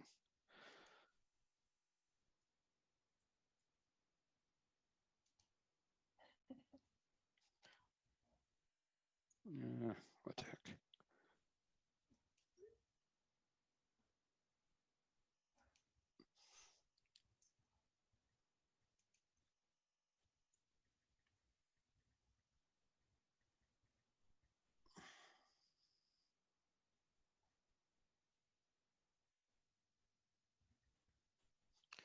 So what we have for this 10th paradigm is this is the era of the Red Scare. So in other words, we are afraid of the Soviet Union, and of course at this point, the Soviet Union didn't even have their nuclear weapons yet. The other thing about this too is those that were involved in the making of the nations that were involved in the making of the nuclear weapons, which was the U.S., Britain, and Canada, they went to the UN. The UN hadn't even been approved by the Congress yet, but they basically said, we need to have a nuclear program. So they were stacking the decks in favor of the U.S. even before the USSR had their weapons. Now, one thing to keep in mind in terms of, well, what about regular people in this paradigm of fear? I think a lot of us are old enough to remember duck and cover. It's like, oh yeah, be very afraid of the Russians. They're going to blow us all up. You know, build a bomb shelter. And I can remember being a kid. You know, went to the inner city in a Catholic school in the inner city in D.C. And I looked up at, you know, those big steam pipes and things like that. And I thought, you know, this little desk is going to keep me from that. You know, so it's just sort of like, you just get caught up in it though, you know. It's like, get out there, wear that mask when you're driving by yourself down the road. Be very afraid, be afraid, be very afraid. Uh, but during that era, it was like, you know, we took it serious. You know, it's like, hey, you know, we could all die. And, you know, and part of this is, well, you know, maybe it was because of everything they did that we didn't, and maybe it was hyped up, or maybe both. But I digress. I was supposed to stick with the facts. Now we go back to the next paradigm. And here we're dealing with 1964 to 1983, and now we're dealing with the arms race and also, you know, the fear of the falling dominoes, you know, Vietnam, etc. And let me go down here. This one. Oh God, what am I doing? Oh, I know. Yeah, there it is.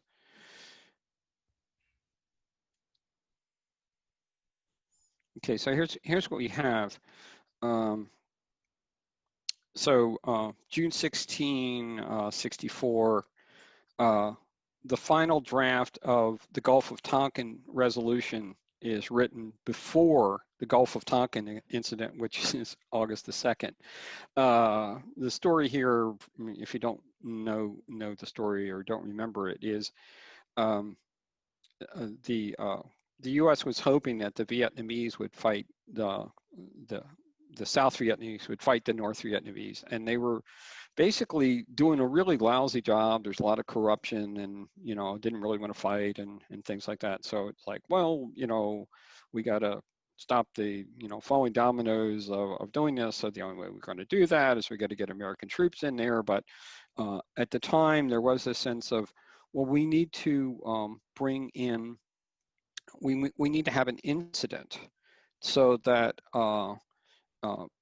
the Democrats in Congress, particularly Mike Mansfield was one, and trying to remember who else.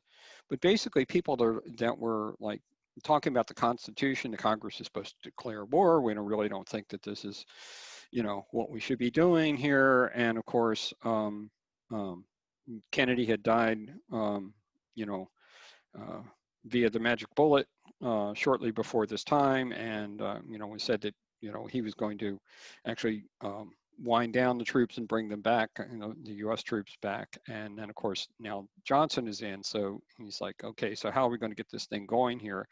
And he really wanted to get elected. So they had this resolution set up. Meanwhile, on the domestic side, the June 19th, just 3 days after this, the beginning period here, is Ted Kennedy's plane crashed and the pilot died, and Kennedy's laid up with a bad back for like 6 months. And you know, of course, you know, there's this whole thing about in the United States, there is the famous lone nut tree, and it just drops lone nuts periodically that knock off people. You know, well, just a lone nut killed John F. Kennedy, and 2 of them dropped in '68. You know, well, a lone nut killed Martin Luther King in April, and RFK in June. I think it was June, shortly thereafter. Yeah, there's cause for suspicion when we get these paradigms of fear, because there's 2 paradigms here. One is, it's like the people in charge, what are they afraid of? The other is, you know, we regular people, you know, what are we supposed to be afraid of? Real or imagined, or to what extent real? To what extent a threat? And then we go into the next one that starts in 83, and this is the, the terror, the fear of terrorism. So this is U.S. embassy was bombed. Flight 007, which was a commercial flight, was shot down. Korean airliner, but with an American congressman on them. So we're entering into the period of the era of terrorism, but it hasn't come home yet. The terrorism hasn't come home yet. And let's go. Come on, do your thing here. What's going on?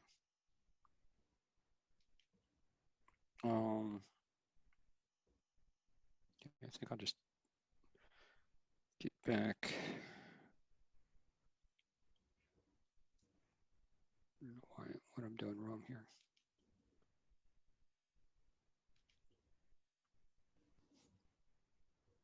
Okay, I think I'll just take this off the screen and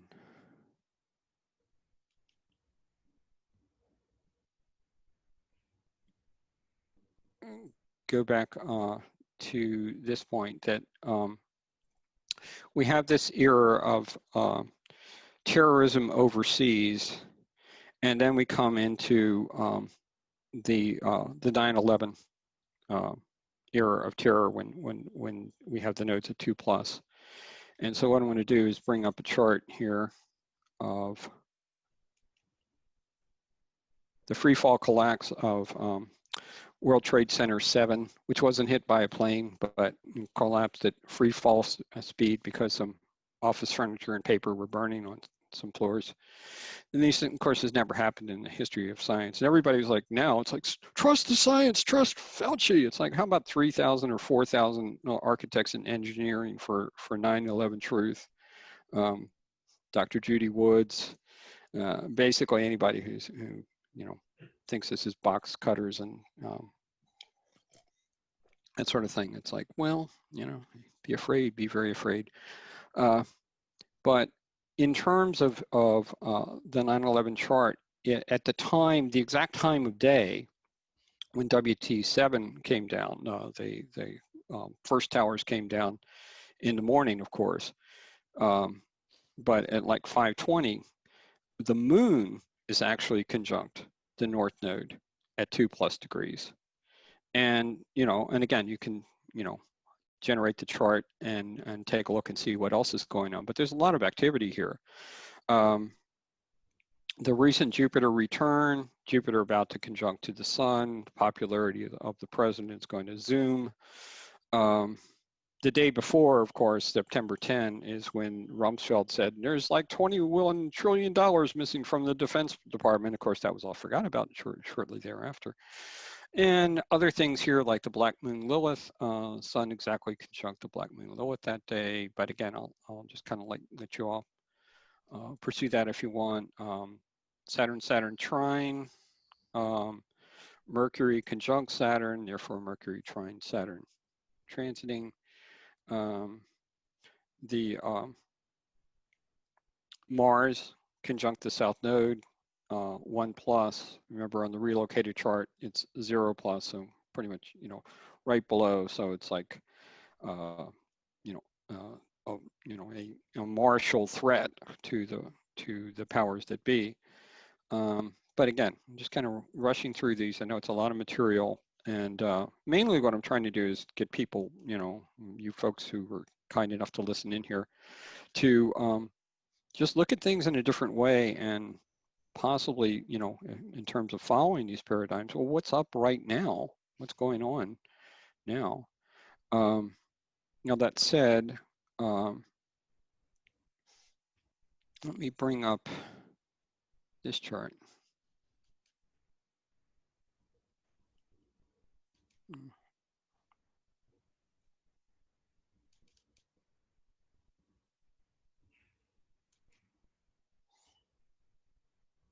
Okay.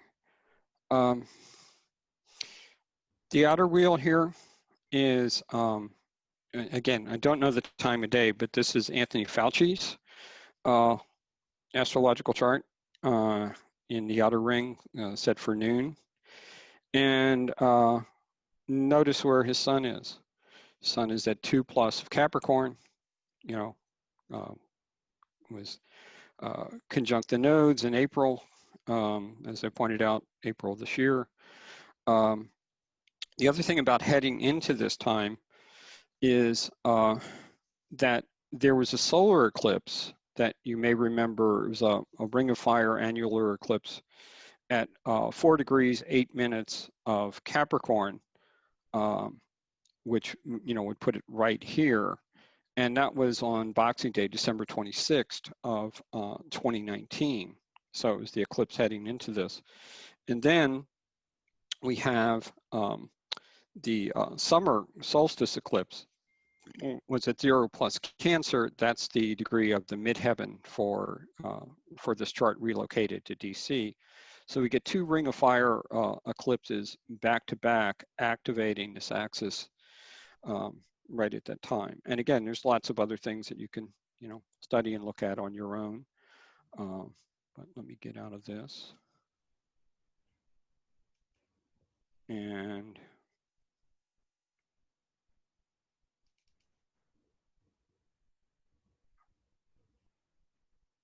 I'm going to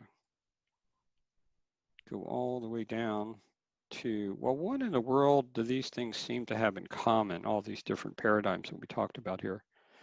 Oh, and before I do that, of course, this means the next one's not going to be, the next paradigm is, you know, about over 18 years away from now. So we're in this paradigm for a long, long time. So it doesn't matter, you know, okay, so when are we going back to normal and stop practicing anti-social distancing and, you know, and everything's going to be okay. It's like, well, no matter what actually changed in terms of the mundane stuff, the paranoia, as I see it in terms of this pattern, is this is going to be what everybody's going to be afraid of for, you know, for the duration. Now, what I want to talk about now is the commonalities. In other words, we go through these different paradigms as a country, but nothing ever really goes away. It just kind of, it's more like, you know, something more moves to the forefront of what's the latest thing that we're supposed to be afraid of. But if we run down this list, the leader's own fear of death and a primal fear of being hanged or beheaded. I mean, throughout history, people would say things like, Andrew Jackson would say of his political opponent, it's like, I'll have him hanged. I mean, it's just, you know, how many times they use the literal threat of hanging, you know, multiple times. The leader's fear of being removed from being in charge, you know, to, you know, being impeached or losing the election. The leader's fear of loss of honor and glory, which reminds me of the Emerson, Lake and Palmer. Ooh, what a lucky man he was. But, you know, big on that. You know, in other words, it's like, it's humiliating to do the right thing. So I won't do it. The leader's fear of not being loved and appreciated by the people. Again, this is part of that whole story of Jupiter and Venus being up top. It's like, aren't you supposed to love your president? The leader's fear of being betrayed by those in closest service to the leader himself. So it's different for Lincoln. He said, keep your friends close, but your enemies closer. But it's always an issue here. You know, it's like, you know, et tu, Brute. The leader's fear of democracy, real democracy. Going back to the founding fathers, they never wanted democracy because they were afraid of what they called the rabble and what, you know, Hillary Clinton would call the deplorables. It's like, we can't let those people run the country. They're horrible. They don't know what they're doing. The leader's fear of the exposure of the truth of federal government's actions. Just ask Julian Assange or Chelsea Manning or John Kirikou or any of the other whistleblowers. The shared fear of other nations, religions, and ideologies, of course, that's, you know, kind of expected that. When I say all these shared, it's like these are the leaders and the people. The shared fear of death and war, of self or loved ones, or invasion or destruction of the country. The shared fear of death by disease, very timely. The fear of the dark other in one's country or perceived other's threat to the USA. Really good book on this regard is the Barry Spector's book on, oh gosh, I'm losing the title here. But it's essentially about the myth of American innocence and how predominantly white people tend to project, you know, their stuff onto dark-skinned people, you know, the Native Americans first, and then, you know, African Americans, and then dark-skinned foreigners. Sorry, Barry, that I forgot the title. The shared fear of Mother Nature and acts of nature, and therefore favoring the patriarchy. In other words, we gotta, you know, nature is the threat. We gotta deal with this threat. We gotta get out there and, you know, wipe out the forest or whatever. The shared fear of socialism, you know, this is based on a lack consciousness. We heard this as recently as when Biden was campaigning against Bernie Sanders. He says, how are you going to pay for that? And of course, they come up with, you know, 320-mile high pile of $1,000 bills for things that they want and don't need. Shared fear of a divided nation in civil war, and it's feeling pretty tentative right now in that regard. The shared fear of the end of the empire of liberty. That term was Thomas Jefferson's term for the United States. The shared fear of the truth, you know, and again, you know, the whistleblowers and, you know, like, no, we can't have the truth come out.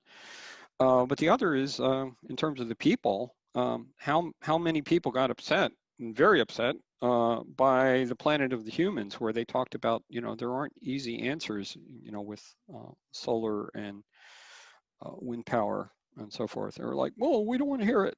The people's fear of incompetent leadership, well, that's, you know, kind of par for the course.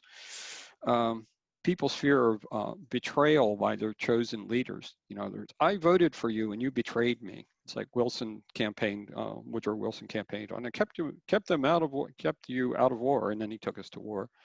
And the people's fear of his or her or their own financial loss, poverty, starvation, and homelessness. Of course, very real fear. And now the people's fear of each other being divided and conquered. You know, as things stand now, you know, until you're tested, you're assumed, you know, that you're dangerous until you're proven, and this is their term, until you're proven negative. So, not talking about the validity or invalidity of this. I'm just talking about it as, you know, from a psychological, psychic point of view, it's a big mess, to point that out. Now, I've been at this for a while here, and I don't know how many people have stuck with me through all this, but I think the only other thing that I wanted to say here is in terms of the financial part of this. Just want to mention that the Empire of the United States is the bank, the first bank, U.S. bank in the United States in Philadelphia, Nicholas Biddle's bank, was designed as a Roman temple. So essentially, in the country, this country, they were, you know, there's a worship of money, and the late James Hillman had pointed that out. So I don't know who's left. I don't know what's going on here, but questions, comments, anything else? I'll just clear that. I just want to say right off the bat, Dale, what you have presented is absolutely amazing. Terrific material, very well documented. Love your quotes. Anybody, well, do you have a question? Put it in the chat.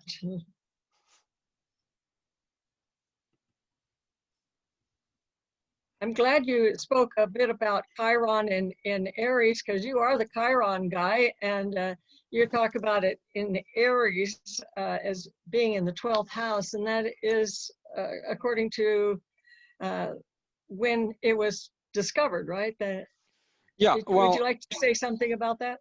yeah, what I was saying in terms of what we started in February, Valentine's Day of this year, of 2020, is Chiron entered 3+ degrees of Aries. That's 30 degrees shy of the degree in Taurus of its discovery period on the pot of gold degree in Sabian symbols. So that very last 30 degrees, if we look at the lunar cycle, that's when the moon is going dark in the last 30 degrees of any respective cycle. So that's what I was talking about. And what does that mean to you? What it means to me is that all things of a chironic nature, holistic health, wellness. Chiron was a teacher of ethics, and he was the defender of the environment. That we're in a state of crisis, and it's a question of like, are we going to make it through this darkness?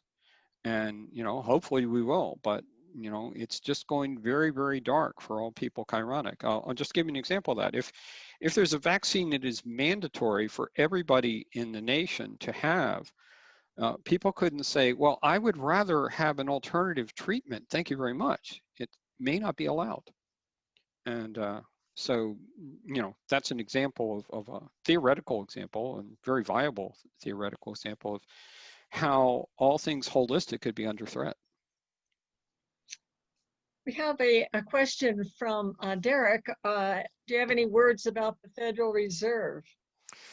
Well, the big problem here in terms of the Federal Reserve historically is that the South thought that the Federal Reserve was going to be totally unfair to them because it was based in the North, and that it would favor manufacturing, which was in the North, and therefore would work against the agricultural dynamics in the South. But to go back to the era when the Federal Reserve came in, Derek, this was in the eighth paradigm, 1908 to 1927.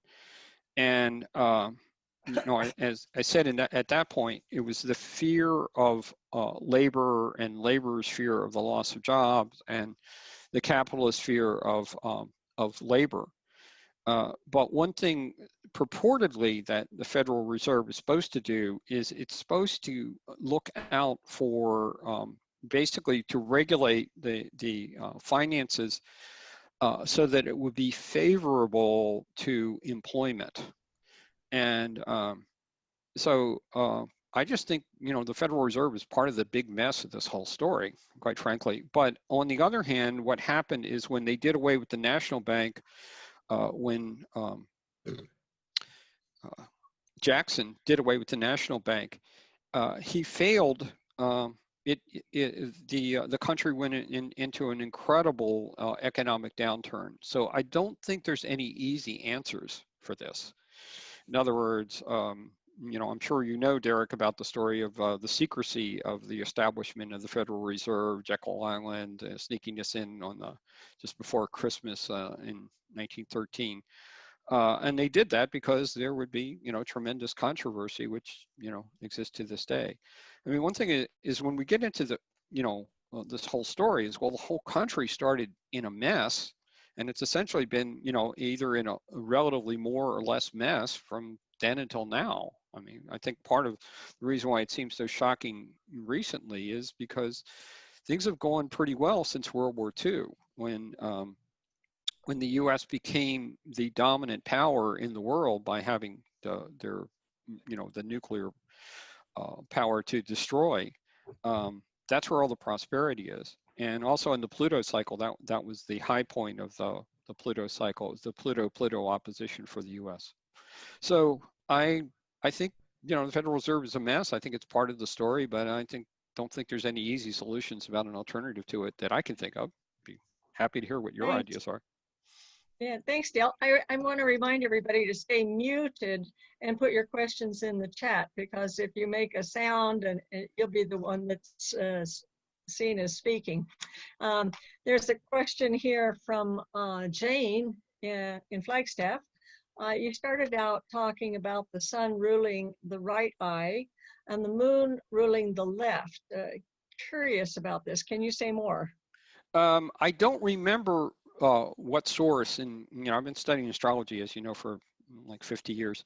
I don't remember where I came across that, but there's various things where they talk about the correspondence in the body, and we know this is like Pisces rules the feet and so forth.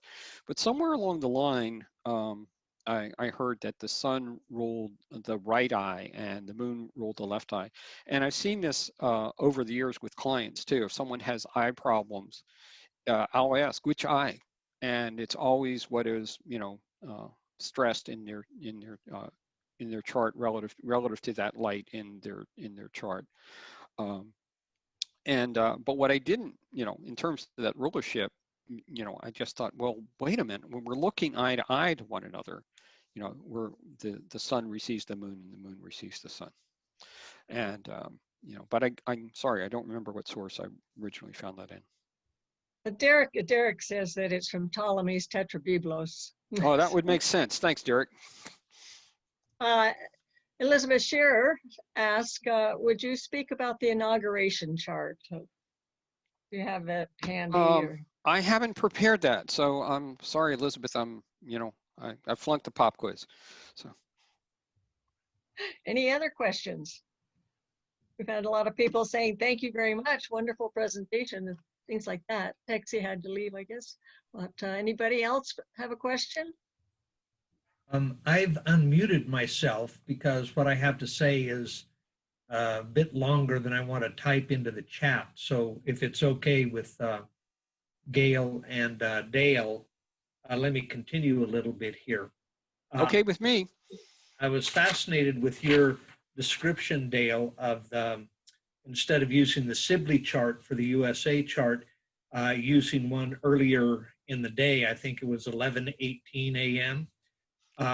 In 2018, I went to U.A.C. in Chicago and attended a talk by Ray Merriman, among a bunch others. And it was basically on financial astrology, but he talked a lot about what was going to happen with the Pluto return and the big aspects we've had in 2020 and all that.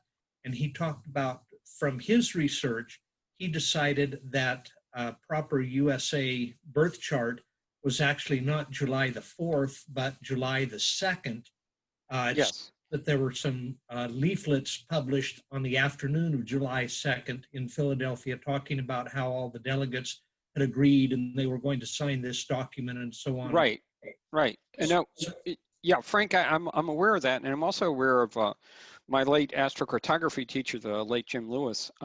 He used a chart for July 2nd also, what he called the Boyd's War chart, the Declaration of War. But the reason that I use this chart rather than the July 2nd chart is this is the chart that the American people say, this is our birthday. Every year, Ray Merriman may remember every year that July 2nd is the chart. But I use this chart because this is the people's choice. Yeah, and good point. That's my preference. And yeah. As you can see from what I presented here, it seems to work. I remember Nick Dagan Best. I was one of those astrologers that talked a lot about historical charts and beginnings and talked about the progression of charts. I mean, hard to pick out a single one, but your emphasis on the July 4th being the people's choice, it makes a very good point. There's a couple more questions here. Let's see. Oh, it's already, would you speak about the, no, hey, I'm sorry, I'm losing track of the chat. Is there a way to anticipate the fear concerns in the node cycle? Is there a way to anticipate? You see, you've got all these fears, but I mean, they seem to be at play in every single nodal cycle, but there's a couple that are emphasized. Right. Well, one thing about this is, as I mentioned, it's like, what is the antidote to fear? And before I move to that, bring that slide back up on the screen and say some more about it, I also wanted to talk about soul, because the SOS that we know as an emergency message, it actually stood for Save Our Souls, and it was first sent from the Titanic when it was going down. And the idea here is that Biden recently talked about reclaiming the soul of the nation. It's like, if there's any soul in this nation, it's a wicked soul.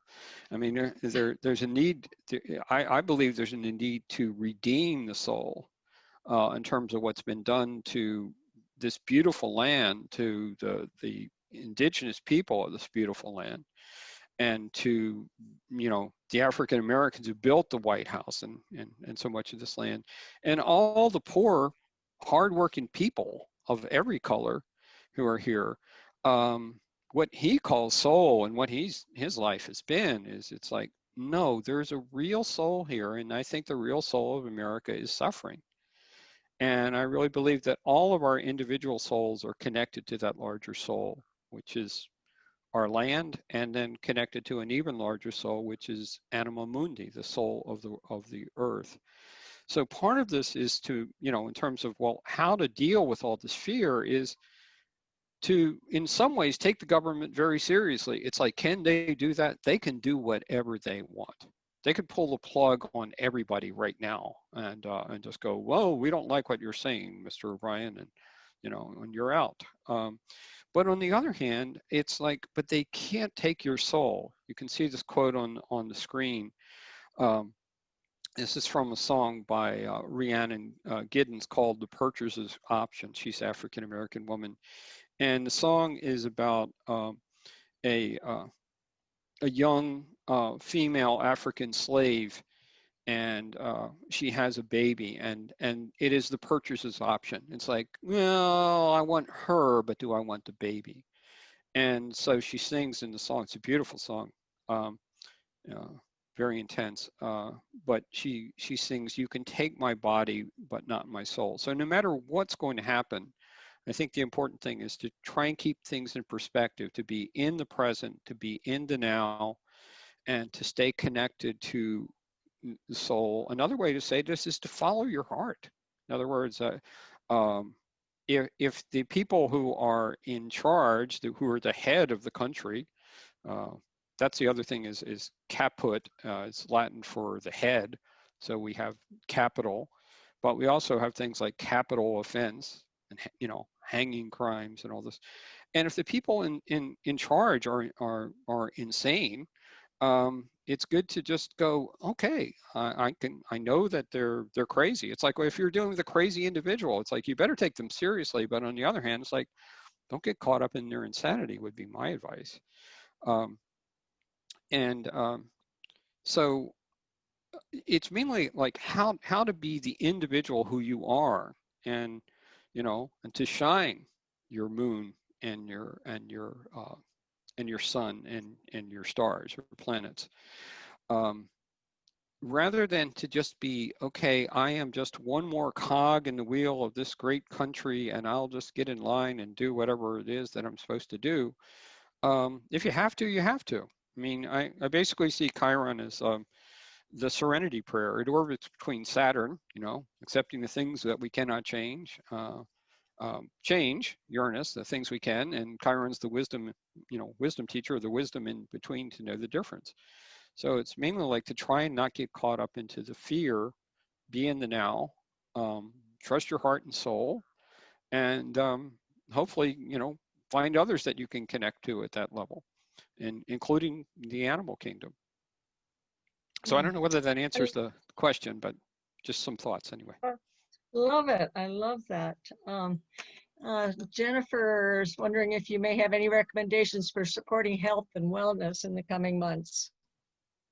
Well, I think the main thing here in terms of, you know, health and wellness is to basically, you know, follow any sort of, you know, natural alternative practices. I mean, one thing about the difference between modern medicine in ancient medicine is time. So if we're dealing with something like an Ayurvedic approach, or traditional herb, herbal approach, healthy diet, all these sorts of things, that any and all of those things that would speak to oneself. Um, as I don't want to get into too far out of this presentation, but um, things like wearing a mask a lot can be, it's said to be, for some people at least, can be unhealthy. There's dentists that are talking about seeing this new problem that never exists. They call it a mask mouth. So in some ways, it's like, well, we're all going to have to do what we're going to have to do, or or suffer the consequences in terms of Saturn. But in the meantime, everything and anything that one can do to be healthy. And one thing about Chiron is spending as much time outdoors as possible. I mean, when the solutions are all stay indoors in the city, don't go outside. You know, from a Chironic perspective, it's like it's basically saying do everything that's unhealthy, because we say that'll be what will keep you healthy. And so as long as you can, if you have the opportunity to go outside. Another thing that's really good in terms of connecting to the animal body is having an animal. So if you're lucky enough to have a dog or a cat, horse, you're more likely to stay connected to that. Animals have an incredible wisdom of knowing how to be with whatever is threatening to the environment. There's famous stories about how when there are tsunamis coming, the birds and the animals will know it ahead of time. And there was a story of a group of indigenous people, about little less than 80 people living on this one island. And after the tsunami came, they sent a helicopter to think, oh, these poor pitiful people, I wonder how bad they did. And they were counting, and they got up to about 70 before they had to stop, because they were throwing rocks at them like, go away, you crazy modern people. So it's mainly like to stay as healthy as possible in a natural way as you possibly can, and to realize that there's with Chiron, it's like the holistic connection is implied, the human-like upper part of the torso and the animal body below, and to just realize, okay, so the mind will have an impact on the body, and the body has a wisdom of its own. And so part of this is, well, if people get caught up in the fear, are they going to get sick? People could say, I was so afraid, I was worried sick. I mean, these expressions they happen because there's so much truth in them.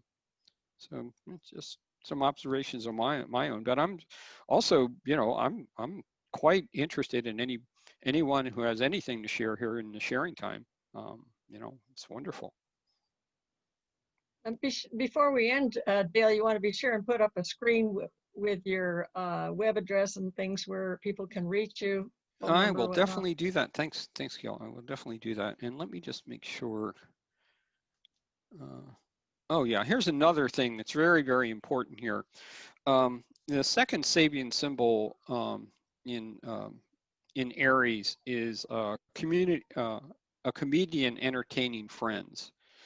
And one thing about when Chiron was in Aries, the whole idea of having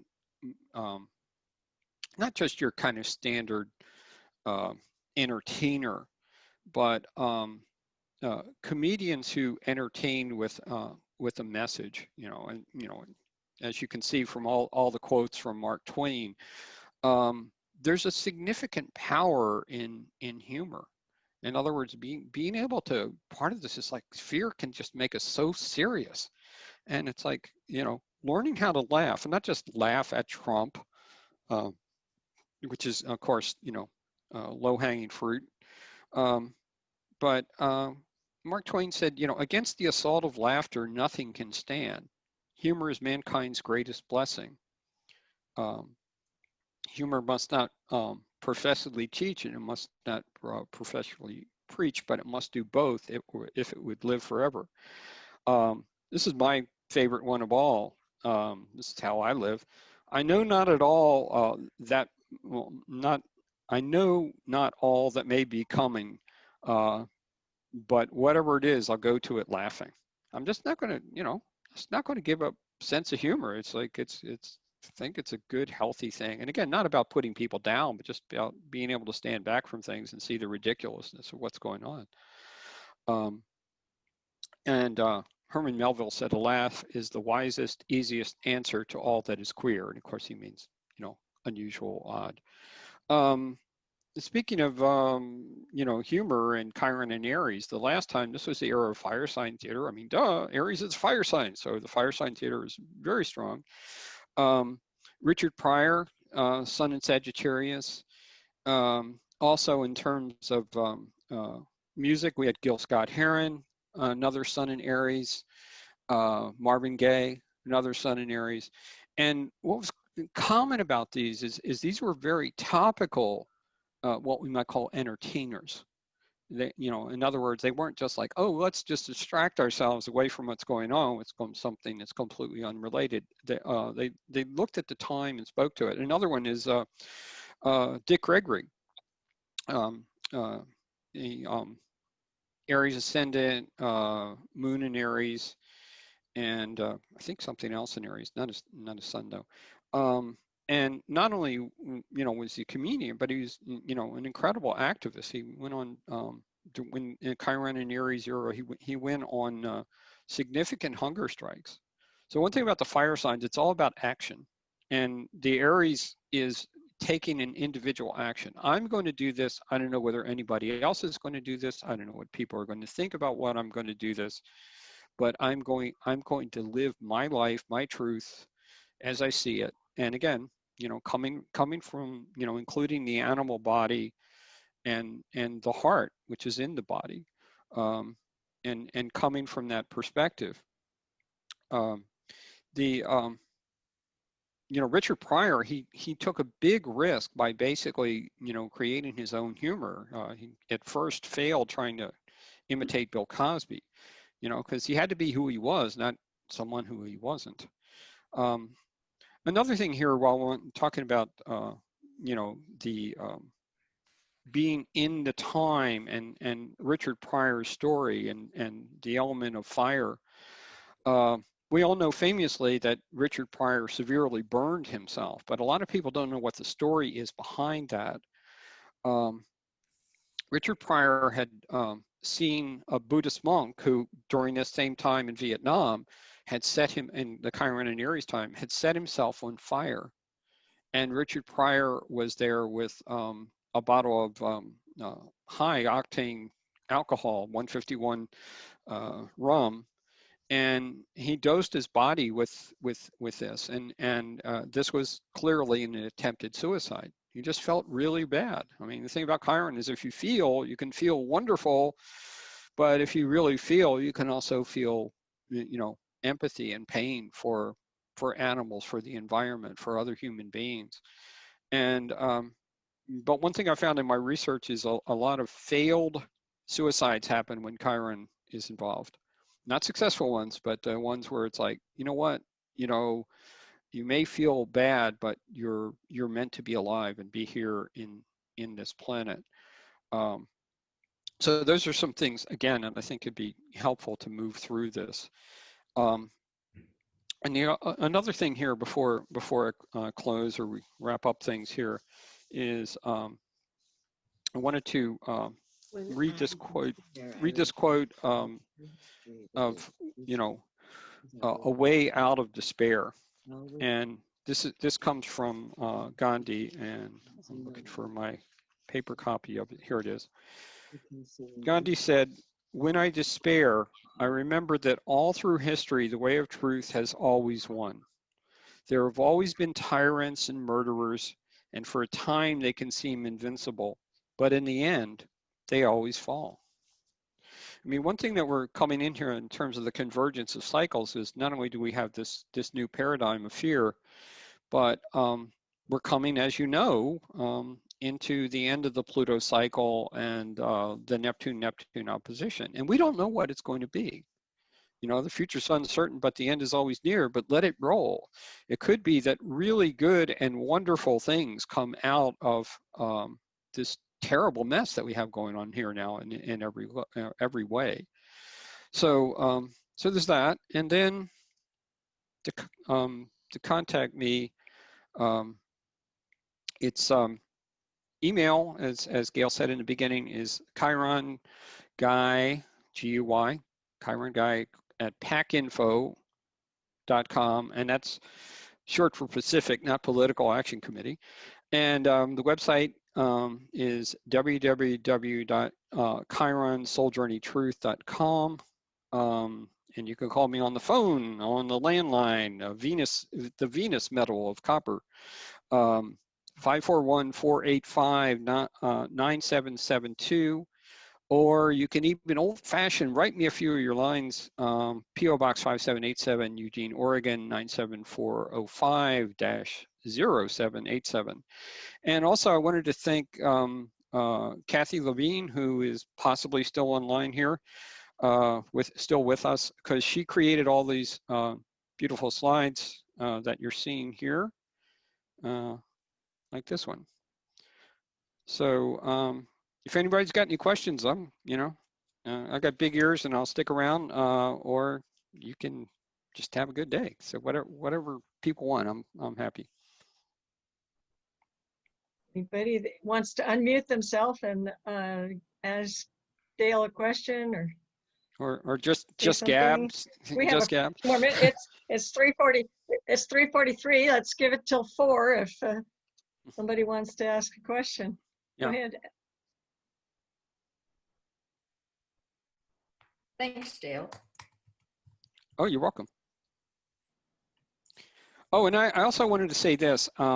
I wanted to say hi individually to people like Cynthia, because I saw things popping up in the chat, but I'm just like, I could barely handle this mess, as you can see on my end. So so I didn't mean to be rude. So hello, everybody who's trying to chat, just to chat.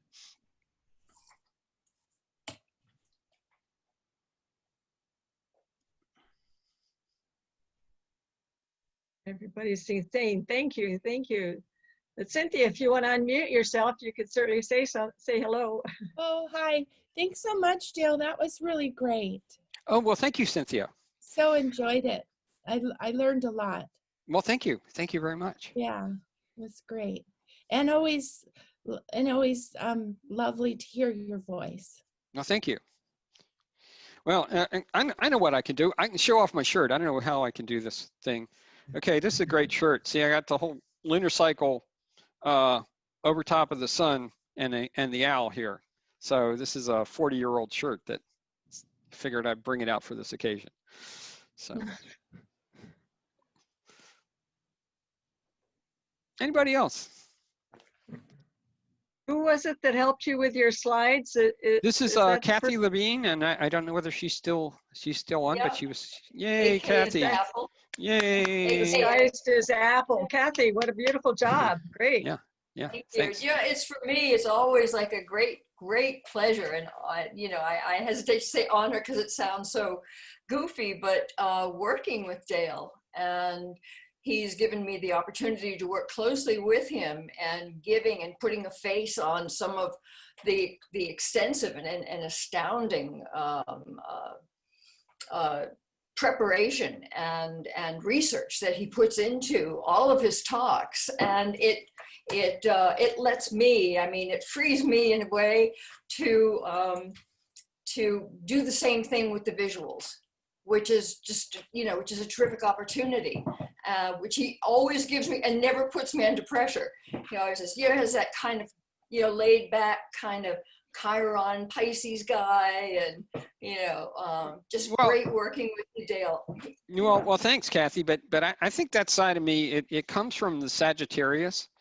Every single one of us who's a Sagittarius rising, if Isaac's still around, he's there. Gary, it's like we all have to admit, honestly, it's like half of us is a horse's ass. That's just the way it is. So in order to have people be able to get along with us, we gotta basically be flexible and adaptable, because otherwise it's like, why do I deal with this guy? What a horse's ass he is. So Yeah. So anyway, yeah, but thanks again. I think Isaac had to leave. I don't know what part of the country he's in. Maybe Oh, he's in the East Coast or something. no, Isaac's actually in the UK. Yes, because he had to check out a while Oh ago. yeah, He no, was tired. it's late over there. Calling us. Yeah. Yeah.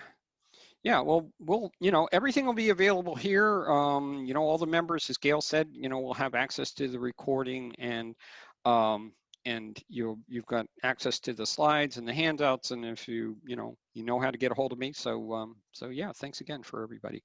I will Sydney. when Dale sends me the notes, the PDFs, the notes anyway, I will forward that along to those of you who tell me you want the copy of the audio of the video, the link to the video. So got to tell me, got to ask me, send me an email, and I will get those out to you.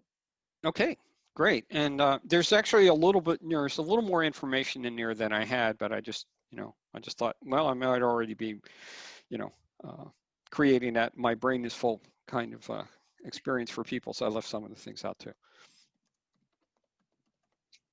Oh dear, now we'll be wondering.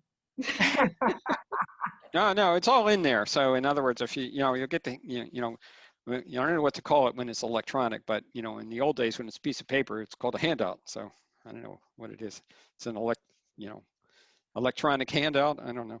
Maybe that's how you say it. That's a good term for it.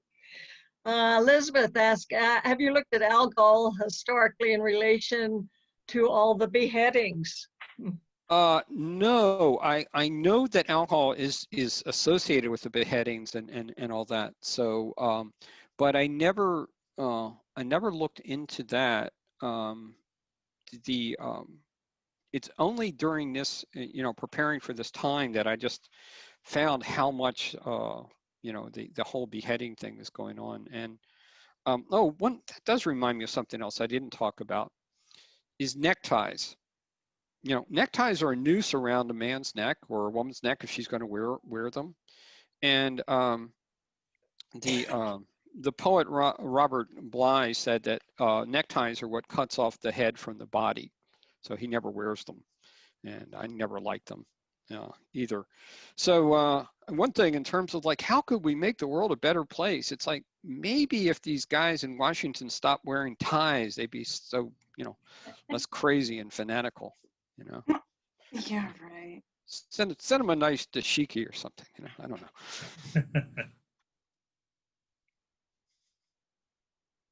I don't know. I always thought they were real practical, and cold weather, it's a way to keep your neck warm, right? Well, I think originally, from what I understand, they originally came as the napkin, that, it's probably Sag Risings. I mean, the whole thing is, it's like, with Sag Risings, you're ruled by Jupiter, and you're trying to get something all the way up from the earth up to the sky, and you just, Sag Risings tend to have this sloboterious thing going, and spill food on themselves. So anyway, what I heard is the original purpose of the necktie, it was actually the napkin that was already around your neck, and then it became a fashion statement. I don't know. There was times when it was a big bouffant kind of bow at the neck, right? Yeah, but even when it was the big bouffant, it's a good point. But even then, it was still, when you're putting it on, you're actually putting a noose around your neck when you do that. And that's why I have never worn a necktie either. I think the same thing. I think the same way about them. Yeah, and this was one of the great things. I mean, I just love doing the work I do and meet such wonderful people. But part of it is, and I don't have to wear a tie. It just feels so good.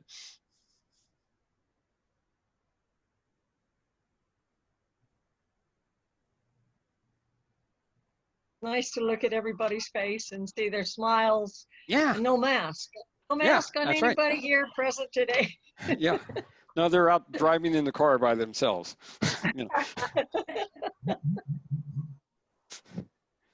Alrighty. They've become the new fashion statement, about as healthy as those neckties that they're gonna hang themselves by, right? Okay. Right. Yeah. Exactly. Oh, and this reminds me that if you have the chance, the astrologer Karen Hamaker-Zondag from the Netherlands did an outstanding presentation on basically the astrology of the whatever we want to call it, the COVID crisis. So if there's any way to get a hold of her, maybe TAG could sponsor her, or somehow some other way that people could find it out. But she's come at this from a completely different astrological point of view, and excellent work. And she's Dutch, isn't she? Yes, that's correct. Yeah. And I guess she speaks English well. Oh, quite well. Yeah. Okay. Yeah, and I'm if I remember correctly, she's also a Jungian therapist. Yeah. Yeah. So. She's a scientist, Lizzie says too. Yeah. Wrote a great book on yads. Oh. Yeah. Oh, she's she's just wonderful. There's so many great astrologers out there. I'm talking to them right now, but she's definitely a good one. So.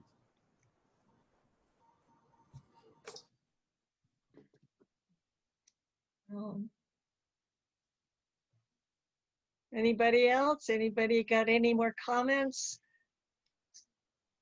Expressions of outrage or anything else you'd like to say? Well, I could go back into a little bit more technical astrology. Earlier, we were talking about the different charts for the U.S.A. birth time, and I mentioned Ray Merriman's, and he used a time right before noon.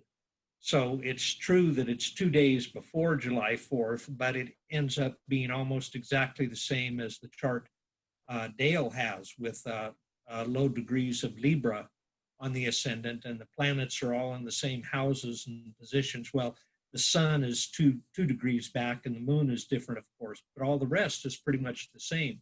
But I really like what Dale said about July 4th is when the people of America, every year a couple of 100 million people are having parties and saying, yay for our freedom. So that definitely means something. So I think of all the different charts I've seen for the U of A, I now like Dale's the best. Well, thanks, Frank, and yeah, just go with it, because I'm sure you'll find all kinds of things in there, and I just welcome anybody sharing. So if you want to just, give me a call or send me an email and just go, hey, you know what, I found something really interesting here, and just always welcome that. So thanks. Also, I might. What book do you like to use for the Sabian symbols? Who are you using? I studied the Sabian symbols myself and in study groups for years when I lived back east. So what I'll do is I will get two sources that I would recommend, and of course I've got all of them. I got Mark Edmund Jones and Dane Ruger and so forth. But Ruger's mandala, again, it's like too many words with ION, and as far as I'm concerned. And Mark Jones is good, but he, yeah, the Sabian symbols. Thanks there, Frank. Yeah, great. Thanks. Because, but Mark Jones got interviewed, and he was saying, well, Dane Rudger goes on at length about the Sabian symbols, whereas you seem to go for very concise versions. And Mark said in his kind of Southern accent, it's like, I don't like to put lace on panties. So if you want to just short keywords, stick with the Mark Edmund Jones. It's classic, and particularly if you know any of the old people, it's like there's like 1,000 people that he cross-referenced in there, but a lot of them are before our time. But in terms of now, there's two of these. This book used to have a red cover, kind of like that, but you can tell it's like the sun coming through the skylight here in the yurt. This is my wonderful yurt office. But this is Linda Hill from Australia, the Sabian symbols as an oracle, and we have I think that's going to make it to the screen here as well. And then the other, most people haven't heard about this one, but this is a booklet that's called The Degrees of the Zodiac, the Sabian Symbols, by an old friend of mine, Rick Klemzak. This is back in Silver Spring, Maryland. And he and I would spend hours and hours and hours and hours sitting there. And also the other one, another one here is a variation of that. He changed a lot of degrees, is Martin Goldsmith. That's his pen name. His real name is Steve Erdley. He had to go by Goldsmith because he was in the history of science PhD, and it would affect his credibility to use his real name. But he's got his own kind of changes a lot of them. But of all the books that I've seen, and there's I think one or two others that I'm just not popping in my head. But right now, I'd say probably Linda's would be the best source, and those are based on the actual wording is from the original cards that were used in the Sabian symbol experiment. Because I noticed that your wording for that second degree was slightly Yes. different than Yeah, Linda's and book or Dane Rudyard's. yeah, and again, you know, we just met for years. Actually, we met on a regular basis to talk about the degrees, and so that comedian degree, Linda has as a comedian entertaining a group of friends. That's from Linda Hill's book, and so that's 1+ degrees. And by the way, you know, you can take a look at any chart, including the U.S. chart, and just, you know, find all these other dimensions when you start putting the Sabian symbols in there. Like, for instance, the midheaven Venus degree is on an Arctic explorer leads a shaggy reindeer. Well, the thing about working with Sabian symbols, it's like, well, that doesn't sound like America at all. It's like, but one of the key words in there is the word leader. You know, so in other words, if you have the leader at the top of the chart, it involves, I will lead the people. You know, so yeah, there's a lot of different ways to work with the Sabian symbols, but it tends to work better with people that are intuitive and also that have a sense of humor, because there can be puns in the expression of the Sabian symbols. Well, it comes back to having a sense of humor. Yeah. Excellent advice, Dale. Well, Advice. I'm going to have to leave you all, but okay. with Tom at the helm, you can keep on chatting if you want. But I'd like Dale to see us all put our hands together and go, yay! Thank you. Yeah. Well, thank you, everybody. And yeah, if you want to stick around and gab, I'll stick around. And otherwise, I just wish you all, you know, a great day. So. Going for dinner. Hey, Dale, I was just gonna. Yeah. I was just gonna say, Eugenian astrologers could join us because we have all kinds of cool speakers on. Okay. And it's on Zoom, so it's easy to come. Okay. Well, you know, if they're still on the line, they you know, Gary and Sal. Gary and Sal aren't here anymore, but you could encourage them. Okay. Yeah, okay, we have great speakers. Yeah, I know. I remember, and I missed a lot in between, but thank you. Okay, very good. Yeah, will do. Well, thanks so much. Thank you. Thanks, Dale. Okay. So, All right. bye-bye. Bye now. Bye.